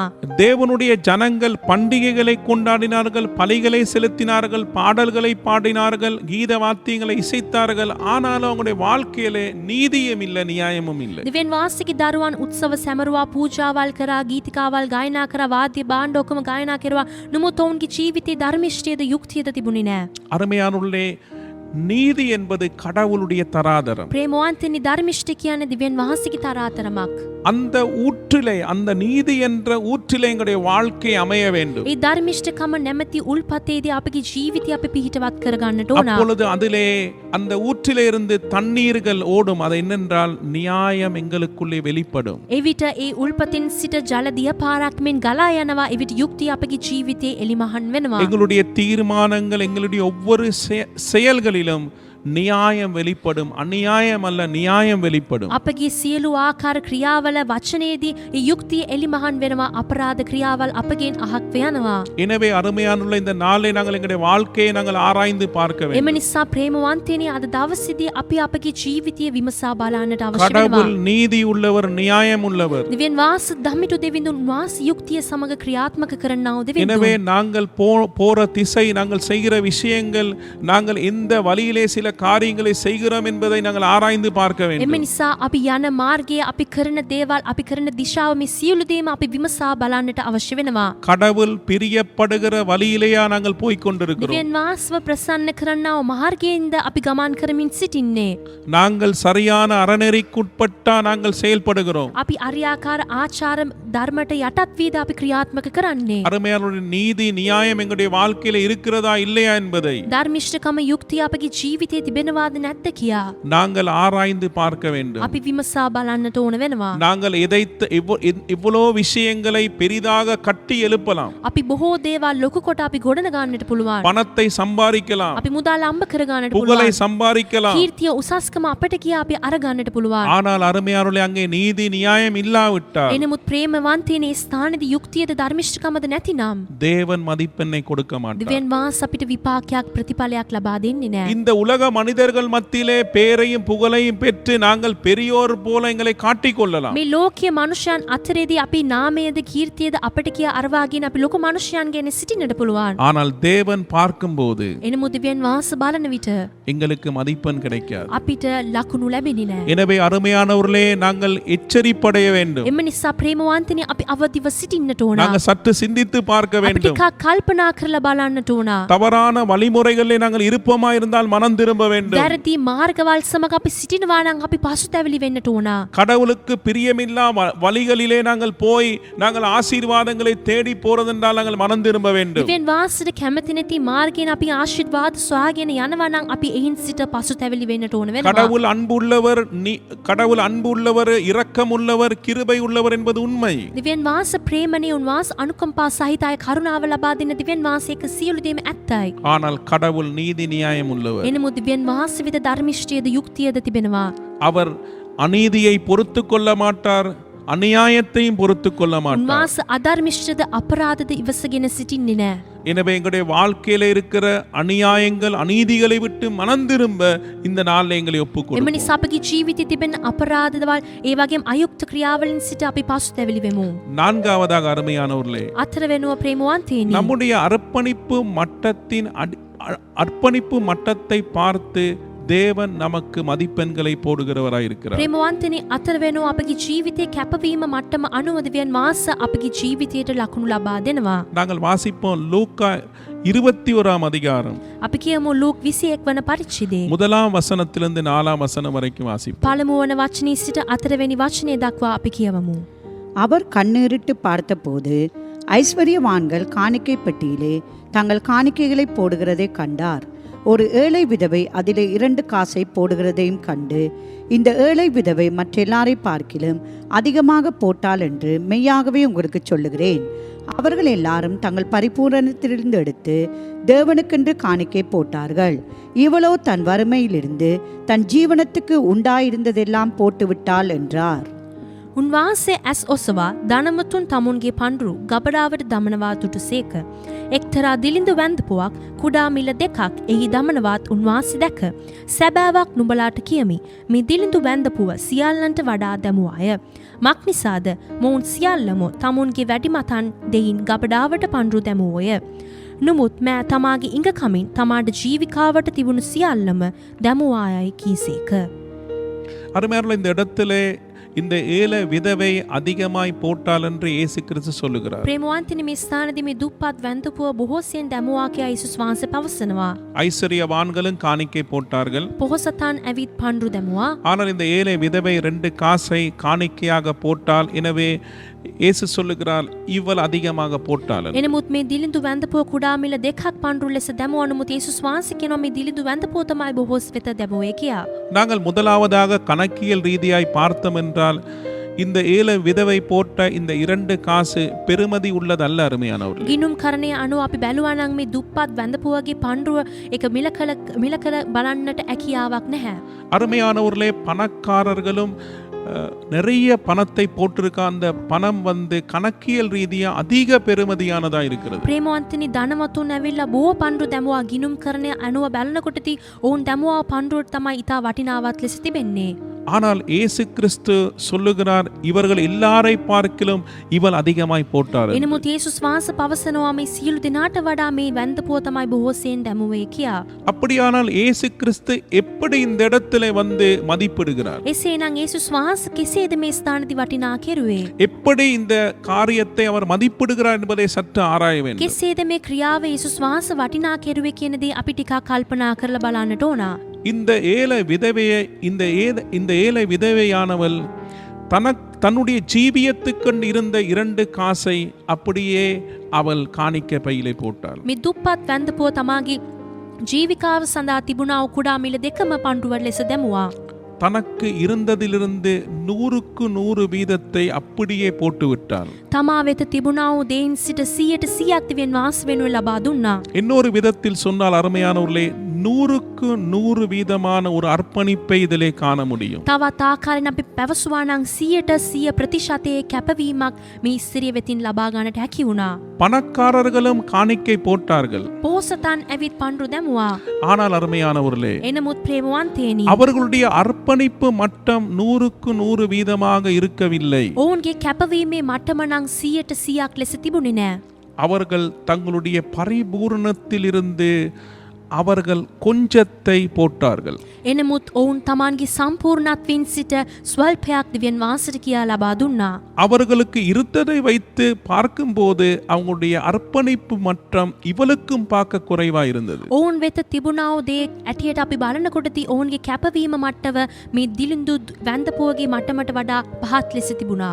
எனவே அர்ப்பணிப்பு மட்டத்தின் அடிப்படையிலே தான் இயேசு கிறிஸ்து இவள் அதிகமாய் போட்டாள் என்று சொல்லுகிறார். මේ කැපවීම මට්ටම අනුව තමයි ඒ ශ්වාස පැවසුවේ මේ ස්ත්‍රිය බොහෝසෙන් දැමුවේ කියා. அருமையான தேவனுடைய பிள்ளையே, தேவன் எல்லாருக்கும் எல்லாவற்றையும் கொடுக்கவில்லை. යාපත් දේව දරුවනි දිව්‍යන් වහන්සේ සියලු දිනාටම සියලු දේම ලබා දුන්නේ නැහැ. ஆனால் அருமையானவர்களே, தேவன் நம்முடைய வாழ்க்கைக்கென்று ஒரு பொதியை கொடுத்திருக்கிறார். එනමුත් ප්‍රේමවන්තිනි දිව්‍යන් වහන්සේ අපගේ ජීවිතයට අදාළ මල්ලක් ලබා දීලා සිටිනවා. பொதிகளில் நிச்சயம் வித்தியாசம் உண்டு. මේ මල්ලවල වෙනස් තිබෙනවා. ஒருவனுக்கு 5 தாலந்து, ஒருவனுக்கு 2 தாலந்து, ஒருவனுக்கு 1 தாலந்து. එක්කෙනෙකුට තලන්ත 5ක්, තව එක්කෙනෙකුට තලන්ත 2ක්, ඒ වගේම අනික් එක්කෙනාට තලන්ත 1ක් ලැබුණා. எங்களுக்கு இருக்கிற வசதிகளிலும் வித்தியாசங்கள் உண்டு. අප වෙත තිබෙනා පහසුකමේදීත් වෙනස් තිබෙනවා. இந்த இடத்திலே ஆன்லைன்லே இந்த வேத பாடத்தை நான் கற்பித்துக் கொண்டிருக்கிற இதே நேரத்திலே ஒரு கிராமத்தில் இருக்கிற ஒரு தேவ ஊழியக்காரன் தந்த மக்களை தொடர்பு கொள்ள முடியாமல் அந்த மக்களுக்காக ஜெபித்துக் கொண்டிருக்கலாம். මේ ස්ථානදී මම ඔබ සමග සිට ඔන්ලයින් එකේ මේ දේව පාඩම ඔබට ලබා දෙන්න මේ අවස්ථාවෙම ග්‍රාමීයේදී සේවයක් කරන්නා වූ සේවකයෙක් ඔහු තමාගේ ජනතාව අමු වෙන්නට බැරිව යාඥා කරමින් සිටින්නට පුළුවන්. தொலைபேசிகள் இல்லாமல், தொலைபேசி தொடர்புகள் இல்லாமல் அவர் தேவனுடைய பாதத்தில் இருந்து தன்னுடைய ஜனங்களுக்காக ஜெபித்துக் கொண்டு தேவனோடு பேசிக் கொண்டிருக்கிறார். දුරකථන විසින් සම්බන්ධතාවයක් ඇති කරන්නට බැරුව දිව්‍යන් වහන්සේගේ පාමුලින් සිට ඒ සේවකයා තමාගේ ජනතාව වෙනුවෙන් යාඥා කරමින් සිටින්නට පුළුවන්. இன்னொருவர் வேத பாடத்தை ஒரு குறிப்பாக கொடுத்திருக்கலாம். තවක් එක්කෙනෙක් ඒ සියලු බයිබල් පාඩම ලියා ලබා දෙන්නට පුළුවන්. இன்னொருத்தர் தொலைபேசி மூலமாக வேத பாடத்தை கற்பித்துக் තව கொண்டிருக்கலாம். එක්කෙනෙක් දුරකථන විසින් දිව්‍යන් වහන්සේගේ පාඩම වචනවල් ලබා දෙන්නට පුළුවන්. அருமையானவர்களே, வசதிகளிலே வித்தியாசம் உண்டு. ප්‍රේමවන්තනි පහසුකමේදී වෙනස් තිබෙනවා. இந்த உலகத்தின் மதிப்பீட்டின்படி வசதிகளிலே வித்தியாசம் உண்டு. මේ ලෝකේ වටිනාකම් අනුව පහසුකමේදී වෙනස් තිබෙනවා. அருமையானவர்களே, நாங்கள் கடவுளை குறை சொல்லவோ யாரையும் குறை சொல்ல தேவையில்லை. ප්‍රේමවන්තනි අපි දෙවියන් වහන්සේට දොස් කියන්නටත් කාටත් ගින් දොස් කියන්නට උවමනාවක් අපිට නැහැ. கடவுள் எங்களுக்கு கொடுத்த பொதியை நாம் ஏற்றுக்கொள்ள வேண்டும். දෙවියන් වහන්සේ අපිට ලබා දුන්නා වූ මල්ල අපි පිළිගන්නට ඕන. எங்களுக்கு கொடுத்த பொதியிலிருந்து எங்களுக்கு கொடுத்த வசதிகள், எங்களுக்கு கொடுத்த வரங்கள், தாளந்துகள், திறமைகள், இதன் அடிப்படையிலிருந்து நாங்கள் எத்தனை சதவீதம் எங்களுடைய அர்ப்பணிப்பு மட்டத்தை காட்டுறோம் என்பதை தேவன் பார்க்கிறார். අපිට ලැබුණා වූ මල්ලෙන් සිට දෙවියන් වහන්සේ අපිට ලබා දුන්නා වූ මුදල්, වස්තුව, ටැලන්ත, අපගේ වරම, අපිට දෙවියන් වහන්සේ ලබා දුන්නා වූ මේ කාලයේ සිට අපගේ කැපවීමේ මට්ටම කුමන ප්‍රතිශතයට තිබෙනවද නැද්ද කියා අපි විමසා බලන්නට ඕන. எங்களுக்கும் பார்க்க திறமைகள், தாளந்துள்ள, வரங்கள் உள்ள, வசதிகள் உள்ள சபைகளும் உண்டு. අපිටත් වඩා දක්ෂතාවද හැකියාවද වරම ටැලන්ත තිබෙන්නා වූ සභාවල් ඇති. அருமையானவர்களே, ஆனால் தேவன் எங்களுக்கு கொடுத்த பலன், கிருபை, வரங்களின்படி நாங்கள் எத்தனை சதவீதம் கடவுளுக்காக வாழ்றோம், இந்த அளவு நாங்கள் தேவனுக்கு அர்ப்பணிக்கிறோம் என்பதே முக்கியம். එනමුත් ප්‍රේමවන්තනි දිව්‍යන් වහන්සේ අපිට ලබා දුන්නා වූ කරුණාවේ දීමනාව අනුව ඒ කුමන ප්‍රතිශතයක් සමග අපි දිව්‍යන් වහන්සේට කැපවීම මට්ටමක් අපි එළිදරව් කරනවාද, ඒ දේ තමයි ඊට වැදගත් වෙන්නේ. நீங்கள் ஒரு ஏழையா இருக்கலாம், ඔබ දුප්පත් එක්කෙනෙක් වෙන්න පුළුවන්. குறைவுள்ளவராய் இருக்கலாம். අඩුපාඩු සහිතව ඉංගව සිටින්නට පුළුවන්. ஆனால் அருமையானவர்களே, கடவுள் புள்ளி போடக்கூடிய விதமாக நீங்களும் வாழ முடியும். එනමුත් දිව්‍යන් වහන්සේ ලකුණු ලබා දෙන තරමට ඔබටත් ජීවත් වෙන්නට පුළුවන්. உங்களுக்கு இருக்கிற நிலையில இருந்து, ඔබට තිබෙන්නා වූ තත්වයෙන් සිට, உங்களுக்கு கொடுத்ததில இருந்து, ඔබට ලැබුණා වූ දෙයින් සිට உங்களை முழுமையாய் தேவனுக்கு அர்ப்பணிப்பீர்களாய் ඔබව இருந்தால் සම්පූර්ණයෙන්ම දිව්‍යන් වහන්සේ වෙනුවෙන් කැප කරනවා නම් கடவுள் நிச்சயம் மதிப்பெண்களை உங்களுக்கு போடுவார். දිව්‍යන් වහන්සේ සැබවින්ම ලකුණු ඔබට ලබා දෙනවා. அருமையான தேவனுடைய பிள்ளை, යාපත් දේව දරුවෙනි, ஒரு தேவ மனிதன் இப்படி பேசினார். එක් දේව මනුෂ්‍යෙක් මෙලෙස කතා කෙරුවා. கோழி முட்டை அர்ப்பணிப்பு அதே நேரத்தில் பேர்கன் அர்ப்பணிப்பு என்று சொல்லி, ඒ කිකිලි බිත්තර කැපවීම, ඒ වගේම බේකන් කැපවීම කියලා කතා කෙරුවා. அருமையானவர்களே, 2 கோழிகள் வந்து பேச்சுவார்த்தை பண்ணினது. ඒ කිකිලි දෙකක් ඇවිල්ලා කතා බහක් සිදු කළා. முட்டை போடுற கோழி ரொம்ப சந்தோஷமா சொல்லிச்சு, இன்றைக்கு நான் வந்து சாப்பாட்டுக்கு ஒரு கோழி, நான் வந்து ஒரு முட்டையை கொடுக்கிறேன் என்று சொல்லுது. අද ඒ කිකිලි පැවසුවාල අද මං කෑම වෙනුවෙන් මං බිත්තරක් දාලා දෙන්නම් කියලා. இன்னொரு கோழி சொல்லிச்சான் அழுது கொண்டு, நீ முட்டையை கொடுக்குற, என் உயிரையே கொடுக்க போற, இன்னைக்கு பேக்கன் செய்ய என்னத்தான் நான் கொடுக்க போறேன். ඒ තව කිකිලි පැවසුවාල ඔබ බිත්තර විතරයි නේද දෙන්නේ? අද මං මගේ ජීවිතේම මං ලබා දෙනවා බේකන් එකක් හදන්න. இது பாருங்க, முதலாவது கோழி முட்டை அர்ப்பணிப்பு. මේක පළමු කොට තිබෙන්නේ කිකිලි බිත්තර කැපවීම. கோழி சாகாது, ஆனா முட்டையை கொடுத்து தப்பிடும். කිකිලි නම් මැරෙන්නේ නැහැ, නමුත් බිත්තර දීලා බෙහෙරෙනවා. ஆனா அடுத்த கோழி தண்ட உயிரையே கொடுக்கணும். එනමුත් අනිත් කිකිලා ඒ තමාගේ ජීවිතේම පුදවා ගන්නට ඕන. அருமையான தேவனுடைய பிள்ளை, යාපත් දේව දරුවෙනි. நாங்க எல்லாரும் கோழி முட்டை அர்ப்பணிப்ப விரும்புகிறோம். අපි සියලු දෙනාම කැමති වෙන්නේ මේ කිකිලි බිත්තර කැපවීමට තමයි. ஆனால் தேவன் விரும்புகிறார் எங்களையே நாங்கள் முழுமையாய் கொடுக்க வேண்டும். එනමුත් දෙවියන් වහන්සේ අපකින් කැමති වෙන්නේ බලාපොරොත්තු වෙන්නේ අපි අපිවම සම්පූර්ණයෙන්ම ලබා දෙන්නට. இயேசு கிறிஸ்து தன்னையே பலிப்பொருளாக எங்களுக்காக கொடுத்தார். යේසුස් වහන්සේ තමාවම පූජාවක් කොට ලබා දුන්නා. எனவே அருமையானவர்களே, එම නිසා ප්‍රේමවන්තේනි, 100க்கு 100% நாங்க எங்க வாழ்க்கையை தேவனுக்காக கொடுப்பதற்கு எங்களை ஒப்பு கொடுக்க வேண்டும். ප්‍රතිශත 100ක් සම්පූර්ණයෙන්ම දෙවියන් වහන්සේ වෙනුවෙන් අපගේ ජීවිතය අප කැප කරන්නට අද දිනේදී අපි තීරණයක් ගමු. இல்லாததை குறித்து யோசிக்காமல் இருக்கிறதிலிருந்து நாங்கள் எத்தனை சதவீதம் தேவனுக்காக செய்கிறோம் என்பதை ஆராய்ந்து பார்ப்போம். නැති වූ දේ ගැන අපි කල්පනා කරන්නේ නැතුව අප වෙත තිබෙන දේවලින් සිට කුමන ප්‍රතිශතයක් අපි දෙවියන් වහන්සේ වෙනුවෙන් ලබා දෙනවද නැද්ද කියා අපි කල්පනා කරලා බලන්නට ඕන. இந்த ஏழை விதவையின் கொடுத்தல் மூலமாக அவள் எவ்வளவு தேவனை நேசிக்கிறார் என்பதை வெளிப்படுத்தினாள். මේ දුප්පත් වැඳපුවාගේ දීමනාව කරන කොටගෙන දෙවියන් වහන්සේට කොච්චර ප්‍රේම කරා කියලා දේ එළිදරව් කෙරුවා. தன்னுடைய தேவைக்கும் பார்க்க அவள் தேவனை நேசித்தாள். තමාගේ අවශ්‍යතාවලට වඩා දෙවියන් වහන්සේට ප්‍රේම කෙරුවා. தன்னுடைய தேவைகளிலே குறைவுகளிலே அவள் தேவனை விசுவாசித்ததை வெளிப்படுத்தினாள். තමාගේ අවශ්‍යතා ඉඟකම් අතරේදී තමා දිව්‍යන් වහන්සේට විශ්වාස කරපු දේ මෙහින් සිට එළිදරව් කෙරුවා. தன்னுடைய கஷ்டத்திலும் தேவனுக்கு கொடுப்பதை மிகவும் விரும்பினாள். තමාගේ අපහසුතාවෙදි දිව්‍යන් වහන්සේට කියා ලබා දීමට ඉතාමත් කැමති වුණා. கொடுத்தலை அவளுக்கு நிராகரிக்க முடியும் என்றால் அவள் ஒரு விதவை. அதே நேரத்தில் அவளிடம் இருக்கிற பணமானது அவளுடைய சாப்பாட்டுக்குரிய பணம். எனவே நிராகரிக்கிறதற்கு சந்தர்ப்பம் உண்டு. ඒ දිව්‍යන් වහන්සේට දෙන්න නැතුව ඒවා දිවේශ කරන්නට බොහෝ කාරණාවල් නිදහසට කරුණ ඈවෙත තිබුණා.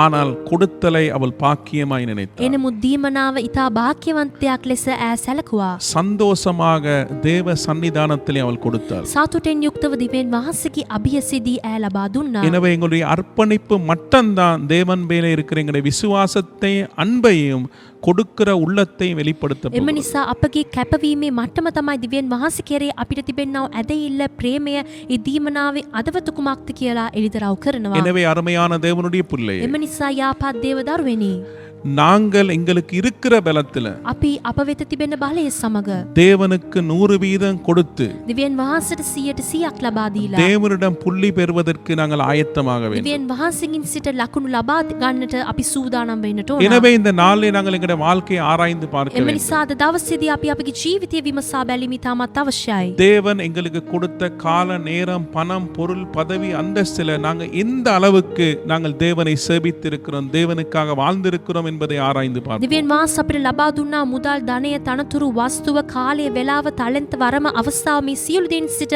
අපි කුමන ප්‍රමාණයද කුමන ප්‍රතිශතයක්ද දිව්‍යන් වහන්සේට ලබා දුන්නේ කියා අපි විමසා බලන්නට අවශ්‍ය වෙනවා. அருமையானவர்கள், நாம் இதுவரைக்கும் යාපත් අයනි අපි මෙතෙක් தேவன் நமது வாழ்வை குறித்து எப்படி மதிப்பெண் போடுகிறார் என்பதை குறித்து கற்றுக்கொண்டோம். දිව්‍යන් වහන්සේ අපගේ ජීවිතය ගැන කෙසේද ලකුණු ලබා දෙන්නේ කියන මාතෘකාව යටතේ අපි ඉගෙන ගමින් සිටියා. அவர் நம்முடைய நோக்கத்தை பார்த்து அவர் புள்ளி போடுகிறார். උන්වහන්සේ අපගේ අරමුණ දෙස බලා අපිට ලකුණු ලබා දෙනවා. நம்முடைய செயல்கள் சரியா இருக்கலாம், ஆனால் நமது நோக்கத்தை அவர் உன்னிப்பாக ஆராய்ந்து பார்க்கிறார். අපගේ ක්‍රියාවල් නිවැරදිව තිබෙන්නට පුළුවන් නමුත් අපගේ අරමුණ කුමක්ද කියලා දිව්‍යන් වහන්සේ විමසා බලනවා. நம்முடைய செயல்கள் சரியா இருந்தாலும் நம்முடைய நோக்கம் தவறாய் இருந்தால் நிச்சயமாக தேவன் புள்ளி போட மாட்டார். අපගේ ක්‍රියාවල් නිවැරදිව තිබෙනකොට අපගේ අරමුණ වැරදිනොත් දිව්‍යන් වහන්සේ අපගේ ක්‍රියාවලට ලකුණු ලබා දෙන්නේ නැහැ. எனவே தேவனுடைய சன்னிதானத்திலே எங்களுடைய நோக்கங்களை ஆராய்ந்து பார்ப்போம். එම නිසා දිව්‍යන් වහන්සේගේ අභියසේදී අපගේ අරමුණ අපි විමසා බලමු. கடவுளை பிரியப்படுத்த நோக்கங்களை நோக்கி போவதற்கு எங்களை ஒப்புக் கொடுப்போம். දිව්‍යන් වහන්සේ කැමති වෙන දිව්‍යන් වහන්සේව ප්‍රසන්න කරන අරමුණ දෙස අපි ගමන් කරන්නට අපි වාද දිනේදී කැප කරමු. நம்முடைய வாழ்க்கையை எந்த மதிப்பீட்டிலே முதலிட்டிருக்கிறோம் என்பதை நாம் ஆராய்ந்து பார்ப்போம். අපි අපගේ ජීවිතයේ කුමන වටිනාකම් යටතේ ආයෝජන කර සිටිනවාද කියන දේ අපි විමසා බලමු. அழிந்து போகிற இந்த பூமிக்குரிய மதிப்பீடுகளிலே எங்களுடைய வாழ்க்கையை நாங்கள் முதலிட்டிருந்தால் ஒரு நாள் நாங்கள் ஏமாற்றம் அடைவோம். විනාශ වී යන්නව මේ ලෝකයේ වටිනාකම් වෙතට අපගේ ජීවිතය අපි ආයෝජනය කර සිටිනවා නම් එක දවසක් අපි අලාපටපත් වෙලා ලැජ්ජාවටපත් වෙනවා. ஆனால் அழியாத மதிப்பீட்டான பரலோக மதிப்பீட்டிலே எங்களுடைய வாழ்க்கையை நாங்கள் கொடுத்திருந்தால் ஒரு நாள் நாங்கள் ஆசீர்வாதத்தை பெறுவோம், கடவுளுடைய சன்னிதானத்திலே வெகுமதிகளை பெறுவோம். එනමුත් ප්‍රේමවන්තනි නොවිනාශ වෙන්නා වූ දෙවියන් වහන්සේගේ ස්වර්ගික වටිනාකමට අපගේ ජීවිතය අපි ආයෝජනය කරලා අපගේ ජීවිතය අපි තැන්පත් කරන සිටිනවා නම් සදා කාලෙන්ම අපි ජයග්‍රහණය හිමි කරගන්නවා. சகையுடைய வாழ்க்கையிலே மதிப்பீட்டில் ஒரு மாற்றம் வந்தது. සකේයුස්ගේ ජීවිතයේ වටිනාකමේදී එක්තරා වෙනසක් සිදු වුණා. முன்பு பணத்துக்காகவே வாழ்ந்தான், பின்பு அவன் இயேசுவுக்காக பணத்தை இழக்க அவன் ஆயத்தமானான். කලින් මුදල් වෙනුවෙන් ඕ ජීවත් වුණා. ඉන්පසුව ඕ යේසුස් වහන්සේ වෙනුවෙන් සියලු දේම අහිමි කරන්නටත් සූදානම් වුණා. எங்களுடைய மதிப்பீட்டில் ஒரு மாற்றம் வந்திருக்கிறதா? අපගේ ජීවිතයේ වටිනාකමේදී එක්තරා වෙනසක් සිදු වුණාද? நாம் பரலோக மதிப்பீட்டுக்காக பரலோக ராஜ்யத்துக்காக எங்களுடைய வாழ்க்கையை கொடுத்தால் நிச்சயம் தேவனுடைய பார்வையிலே மதிப்பெண்கள் அதிகரிக்கும். අපි ස්වර්ගික වටිනාකම් වෙනුවෙන් අපගේ ජීවිතය අපි තැන්පත් කරලා ආයෝජනය කරන විටදී සැබවින්ම දෙවියන් වහන්සේගෙන් සිට යාපත් ලකුණ අපි ලබා ගන්නට හැකියාවක් ඇති වෙනවා. அருமையானவர்கள், நாம் செய்கிற காரியம் தேவனுடைய வழிமுறைகளுக்குள்ளே செய்கிறோமா என்பதை நாம் ஆராய்ந்து பார்ப்போம். ප්‍රේමවන්තනි, අපි කරන්නා වූ ක්‍රියාවල් අපගේ විශ්ය දෙවියන් වහන්සේගේ මහර්ගයේ යටතේ අපි කරනවද නැද්ද කියා අපි විමසා බලන්නට ඕන. எங்களுடைய குறிக்கோள்கள் நோக்கங்கள் நல்லா இருந்தாலும் எங்களுடைய வழிமுறைகள் தேவனுக்கு பிரியமில்லாவிட்டால் நாங்கள் கடவுளிடம் புள்ளி பெற முடியாது. අපගේ අරමුණ යාපත් ලෙස තිබෙනකොටදී අපගේ ක්‍රියාමාර්ගය වැරදුනොත් අපි දෙවියන් වහන්සේගෙන් සිට යාපත් ලකුණු ලබා ගන්නට නොහැකි වෙනවා. கடவுள் நீதி உள்ளவர், நியாயம் உள்ளவர். දෙවියන් වහන්සේ ධර්මිෂ්ඨ දෙවියන් වහන්සේ උන්වහන්සේ යුක්තිය සමග ක්‍රියාත්මක කරනවා. கடவுளுடைய அறநெறிகளை விட்டு வழிவிலகி போய் நாங்கள் எதை செய்தும் கடவுளிடம் புள்ளி பெற முடியாது. දෙවියන් වහන්සේගේ ආචාර ධර්ම අපි අත්හැරලා ගිහලා අපි ඕනෑම දෙයක් කරනකොට දෙවියන් වහන්සේගෙන් සිට අපිට ලකුණු ලබා ගන්නට නොහැකි වෙනවා. எனவே எங்களுடைய செயல்களை நாம் ஆராய்ந்து එම பார்ப்போம். නිසා අපගේ ක්‍රියාවල් අපි පරීක්ෂණය කරලා බලමු. கடைசியாக நம்முடைய அர்ப்பணிப்பு மட்டத்தின் அடிப்படையிலே கடவுள் நமக்கு புள்ளி போடுகிறார். අන්තිමෙන් අපගේ කැපවීමේ මට්ටම අනුව දෙවියන් වහන්සේ අපිට ලකුණු ලබා දෙනවා. எல்லாருக்கும் எல்லாம் සියලු கொடுக்கப்படவில்லை. දිනාටම සියලු දේම ලැබුණේ නැහැ. ஆனால் தேவன் நமக்கென்று ஒன்றை கொடுத்திருக்கிறார். එනමුත් දෙවියන් වහන්සේ අපිට අප වෙනුවෙන් යම් කිසියක් ලබා දීලා සිටිනවා. அதிலிருந்து நாங்கள் 100% தேவனுக்காக எங்களை அர்ப்பணிக்கிறோம். එයින් සිට අපි 100% දෙවියන් වහන්සේ වෙනුවෙන් කැප කරනවාද? எங்களுடைய அர்ப்பணிப்பு தேவன் மேலே எங்களுக்கு இருக்கிற அன்பையும் விசுவாசத்தையும் கொடுக்கிற உள்ளத்தையும் வெளிப்படுத்துகிறது. අපගේ කැපවීම දෙවියන් වහන්සේ කෙරේ තිබෙනා ඇදහිල්ල ප්‍රේමයේද ඒ ලබා දෙන අදවතද එළිදරව් කරනවා. எனவே அருமையானவர்களே, நாங்கள் தேவனுக்காக எங்களுடைய பணம், பொருள், பதவி, அந்தஸ்து எல்லாவற்றையும் இழப்பதற்கு எங்களை ஒப்புக் கொடுப்போம். එම නිසා අපි දෙවියන් වහන්සේ වෙනුවෙන් අපගේ මුදල් ගාස්තුව අපගේ කාල වේලාව මේ සියලු දේම අහිමි කරන්නට අද දිනේදී කැප කරමු. தேவன் எங்களுக்கு மார்க்ஸ் போடுற விதமாக எங்களுடைய வாழ்க்கையை நாங்கள் கட்டி எழுப்ப දෙවියන් வேண்டும். වහන්සේ අපගේ ජීවිතයට ලකුණු ලබා දෙන තරමට අපගේ ජීවිතය අපි ගොඩනගමු. இந்த உலகமோ இந்த மனிதர்களோ எங்களுக்கு மார்க்ஸ் போடுற மாதிரி வாழ்ந்தால் நாங்கள் கடைசி நாளிலே நாங்கள் வெட்கப்படுவோம். අද ලෝකයේද මේ ලෝකයේ මනුෂ්‍යයන්ද ලකුණු ලබා දෙන ඇටියට අපි ජීවත් වෙනවා නම් අන්තිමදී අපි ලැජ්ජාවටපත් වෙනවා. எனவே தேவன் மதிப்பெண் போடக்கூடிய விதமாக எங்களுடைய வாழ்க்கையை மாற்ற இந்த நாளிலே தீர்மானிப்போம். එම නිසා අද දිනේදී දෙවියන් වහන්සේ අපිට ලකුණු ලබා දෙන තරමට අපගේ ජීවිතය අපි වෙනස් කරගමු. ஒரு விசை கண்களை மூடி எங்களை ஆராய்ந்து එක பார்ப்போம். මොහොතක් අපගේ ඇස් වසමින් අපිව අපි විමසා බලමු. நாங்கள் எப்படி இருக்கிறோம் என்பதை ஆராய்ந்து අපි பார்ப்போம். කෙසේද සිටින්නේ කියන දේ අපි විමසා බලමු. இந்த வேளையிலே உங்களுக்கு நான் ஜெபிக்க போகிறேன். මේ වෙලාවේදී මම ඔබ වෙනුවෙන් යාඥා කරන්නට යනවා. பரிசுத்தமான பிதாவே, සුදු ව්‍යාපත් පියාණනි, இந்த நாளிலே நீர் எங்களோடு பேசின தயவுக்காக நன்றி. අද දවසේ ඔබ වහන්සේ අප සමග කතා කරපු දයාවට ස්තුතියි. எங்களுடைய வாழ்க்கையை குறித்து நீர் எப்படி மதிப்பெண் போடுகிறீர் என்பதை குறித்து நீர் எங்களுக்கு கற்பித்த தயவுக்காக நன்றி. අපගේ ජීවිතය ගැන ඔබ වහන්සේ කෙසේද ලකුණු ලබා දෙන්න යන මාතෘකාව යටතේ අප සමග කතා කරපු දයාවට ස්තුතියි. நீர் எங்களுடைய குறிக்கோள் நோக்கங்களை பார்க்கிறீர். எங்களுடைய உள்ளிந்திரியங்களை ஆராய்ந்து பார்த்து எங்களுடைய நோக்கத்தை ஆராய்ந்து பார்க்கிறேன். ඔබ වහන්සේ අපගේ අරමුණ විමසා බලලා අපගේ ඇතුළත් අදවතේ තිබෙන අරමුණ කුමක්ද කියලාත් ඔබ වහන්සේ පරීක්ෂණය කරලා බලනවා. உமக்கு பிரியமில்லாத நோக்கங்கள் எண்ணங்களிலிருந்து எங்களை விடுதலை செய்து உமக்கு பிரியமான நோக்கங்களுக்கு நேராக எங்களை வழிநடத்தும். ඔබ වහන්සේට කැමති නැති අරමුණ යෝජනාවෙන් සිට අපිව ඉවත් කරමින් ඔබ වහන්සේ කැමති වෙන යෝජනාව අරමුණ වෙත අපි ඇරෙන්නට අපිට ඔබ වහන්සේගේ කරුණාව ලබා දෙන්න. இந்த பூமிக்குரிய முதலீட்டுக்காக எங்களுடைய வாழ்க்கையை கொடுக்காமல் நாங்கள் பரலோக ராஜ்யத்திற்காக பரலோக ராஜ்யத்தின் முதலீடுகள் மதிப்பீட்டுக்காக எங்களுடைய வாழ்க்கையை கொடுக்க இந்த நாளை ஒப்பு கொடுக்கிறோம். මේ පොළවට අදාළ වටිනාකම් යටතේ අපගේ ජීවිතය අපි ආයෝජනය කරන්නේ නැතුව ස්වර්ගික වටිනාකම් කරන කොටගෙන අපගේ ජීවිතය ආයෝජනය කරන්නට අද දිනේදී අපිව කැප කරනවා. எங்களுடைய மதிப்பீட்டில் ஒரு மாற்றம் வரட்டும். අපගේ වටිනාකම් වලදී එක්තරා වෙනසක් සිදු වේවා. உலக மதிப்பீட்டிலே எங்களுடைய வாழ்க்கையை கொண்டு போகாமல் பரலோக மதிப்பீட்டிலே எங்களுடைய வாழ்க்கையை திரும்ப எங்களை ஒப்பு கொடுக்கிறோம். ලෞකික වටිනාකම් පැත්තේ අපගේ ජීවිතය අපි ගෙනියන්නේ නැතුව ස්වර්ගික වටිනාකමේ පැත්තේ අපගේ ජීවිතය අපි අරන්නට අපිට ඔබ වහන්සේගේ උදව්ව ලබා දෙන්න. எப்படி சகையோ மனம் திரும்பினானோ மதிப்பீட்டிலே அதே மாதிரி நாங்களும் மாற எங்களை ஒப்பு கொடுக்கிறோம். කෙසේද සාකේයුස්ගේ ඒ වටිනාකමේදී එක්තරා වෙනසක් සිදු වුණාද එලෙසම අපගේ ජීවිතේ වටිනාකමේදී වෙනසක් සිදු වෙන්නට අද දිනේදී අපිව අපි කැප කරනවා. எங்களுடைய நோக்கங்கள் சரியா இருந்தாலும் ஐயா நாங்கள் எப்படி செய்தோம் என்பதை நீர் ஆராய்கிறீர். ප්‍රේමවා ස්වාමිනී අපගේ අරමුණ කෙසේ වෙතත් අපි කරපු ක්‍රියාමාර්ග කුමක්ද කියලා ඔබ වහන්සේ විමසා බලනවා. நீர் நீதியை விரும்புகிறவர், நியாயத்தை ඔබ விரும்புகிறவர். වහන්සේ ධර්මිෂ්ඨියටද යුක්තියටද කැමති වෙන්නවද දෙවියන් වහන්සේ? உம்முடைய அறநெறி சட்டங்களை மீறி நாங்கள் எதை செய்தும் வெற்றி பெற்றும் வேலையிலே நாங்கள் தோல்வி அடைந்து விடுவோம் என்றால் நாங்கள் முடிசூட மாட்டோம். ඔබ වහන්සේගේ ආචාර ධර්මද නීති රීතියට එරෙහිව අපි ක්‍රියාත්මක කරලා ඔටුන පැලඳ ගන්නට අපිට බෑ ස්වාමිනී. எங்களுடைய மீறுதல்கள் குறை குற்றங்களை மன்னிங்க. අපගේ අපරාධ ක්‍රියාවලට සමාවන්න. உம்முடைய பரிசுத்த இரத்தத்தினால் எங்களை கழுவுங்க. ඔබ වහන්සේගේ සුදු රුධිරයෙන් අපිව පවිත්‍ර කරන්න. ஐயா எங்களுடைய அர்ப்பணிப்பு மட்டத்தை நீர் பார்க்கிறீர். පියාණනි ඔබ වහන්සේ අපගේ කැපවීමේ මට්ටම දෙස බලනවා. அந்த ஏழை விதவை அதிகமாய் கொடுத்தால் அவருடைய அர்ப்பணிப்பு மற்ற 100க்கு 100 விதமாய் இருந்தது. ඒ දුප්පත් වැන්දපුව බොහෝ සේන ඔබ වහන්සේට ලබා දුන්නා. ඇගේ කැපවීම මට්ටම 100% සමග තිබුණා. அதே மாதிரி எங்களுக்கு நீர் கொடுத்ததை வைத்து 100க்கு 100 வீதம் எங்களை அர்ப்பணிக்க எங்களுக்கு உதவி செய்யுங்க. ඒ සමගම ඔබ වහන්සේ අපිට ලබා දුන්නා වූ දේවල් සමග අපි 100% කැපවීමක් සිදු කරන්නට අපිට උදව් කරන්න. இந்த நாளே வீடுகளில் இந்த தேவ செய்தியை கேட்கிற ஒவ்வொரு தேவ பிள்ளைகளையும் நீர் உம்மிடம் மார்க்ஸ் எடுக்கக்கூடிய விதமாக தங்களுடைய வாழ்க்கையை கட்டியெழுப்ப உதவி செய்யுங்க. අද දවසේ මේ දේව පණිවුඩේ අසමින් සිටිනා වූ දේව දරුවන්ව ඔබ වහන්සේ පාලනය කරන්න. ඔබ වහන්සේගෙන් ලකුණු ලබා ගන්න තරමට ඔවුන්ගේ ජීවිතය වෙනස් කරන්න. உம்முடைய வீடுகளில் அப்பம் தண்ணீரை ஆசீர்வதிங்கள். உம்முடைய சமாதான சந்தோஷம் சுகம் காணப்படட்டும். ඔවුන්ගේ නිවසේ රොටියද පානද ඔබ වහන්සේ ආශිර්වාද කරන්න. සාමයේද සතුටද ඔබ වහන්සේ පතුරවා ගන්න. எல்லா கொள்ளை நோய்க்கும் விலக்கி காத்துக்கொள். සියලු වසංගත වලට ඉවත් වී ඔබ වහන්සේ ආරක්ෂා කරගන්න. இயேசுவின் நாமத்தினாலே பிதாவே. යේසුස් වහන්සේගේ නාමයෙන් පියාණනි. ஆமென். ආමේන්. என் ஆத்துமாவே கர்த்தரை சோஸ்திரி, என் முழுமை அவருடைய பரிசுத்த நாமத்தை சோஸ்திரி. என் ஆத்துமாவே கர்த்தரை சோஸ்திரி, அவர் செய்த சகல உபகாரங்களை மறவாதே. ஆமென். මාගේ ආත්මය ස්වාමීට ප්‍රශංසා කරව. මා තුළ ඇති සියල්ල උන්වහන්සේගේ සුදු නාමයට ප්‍රශංසා කරව. මාගේ ආත්මය ස්වාමීට ප්‍රශංසා කරව. උන්වහන්සේගේ උපකාර සියල්ල සිහි නැති නොකරව. நம்முடைய கர்த்தராகிய இயேசு கிறிஸ்துவின் கிருபையும் අපගේ ස්වාමී යේසුස් වහන්සේගේ කරුණාවත් பிதாவாகிய தேவனுடைய அன்பும் පියෝ දෙවියන් වහන්සේගේ ප්‍රේමයත් பரிசுத்த ஆவியானுடைய அந்யோன்ய ஐக்கியம் සුදාත්මයන් වහන්සේගේ එකමුතුකමත් இன்றும் என்றும் சதா காலமும் අදත් එටත් සදා කාලෙටම நம் அனைவரோடும் අප தங்குவதாக. සියලු දෙනා සමග පවතිවා. ஆமென். ආමේන්.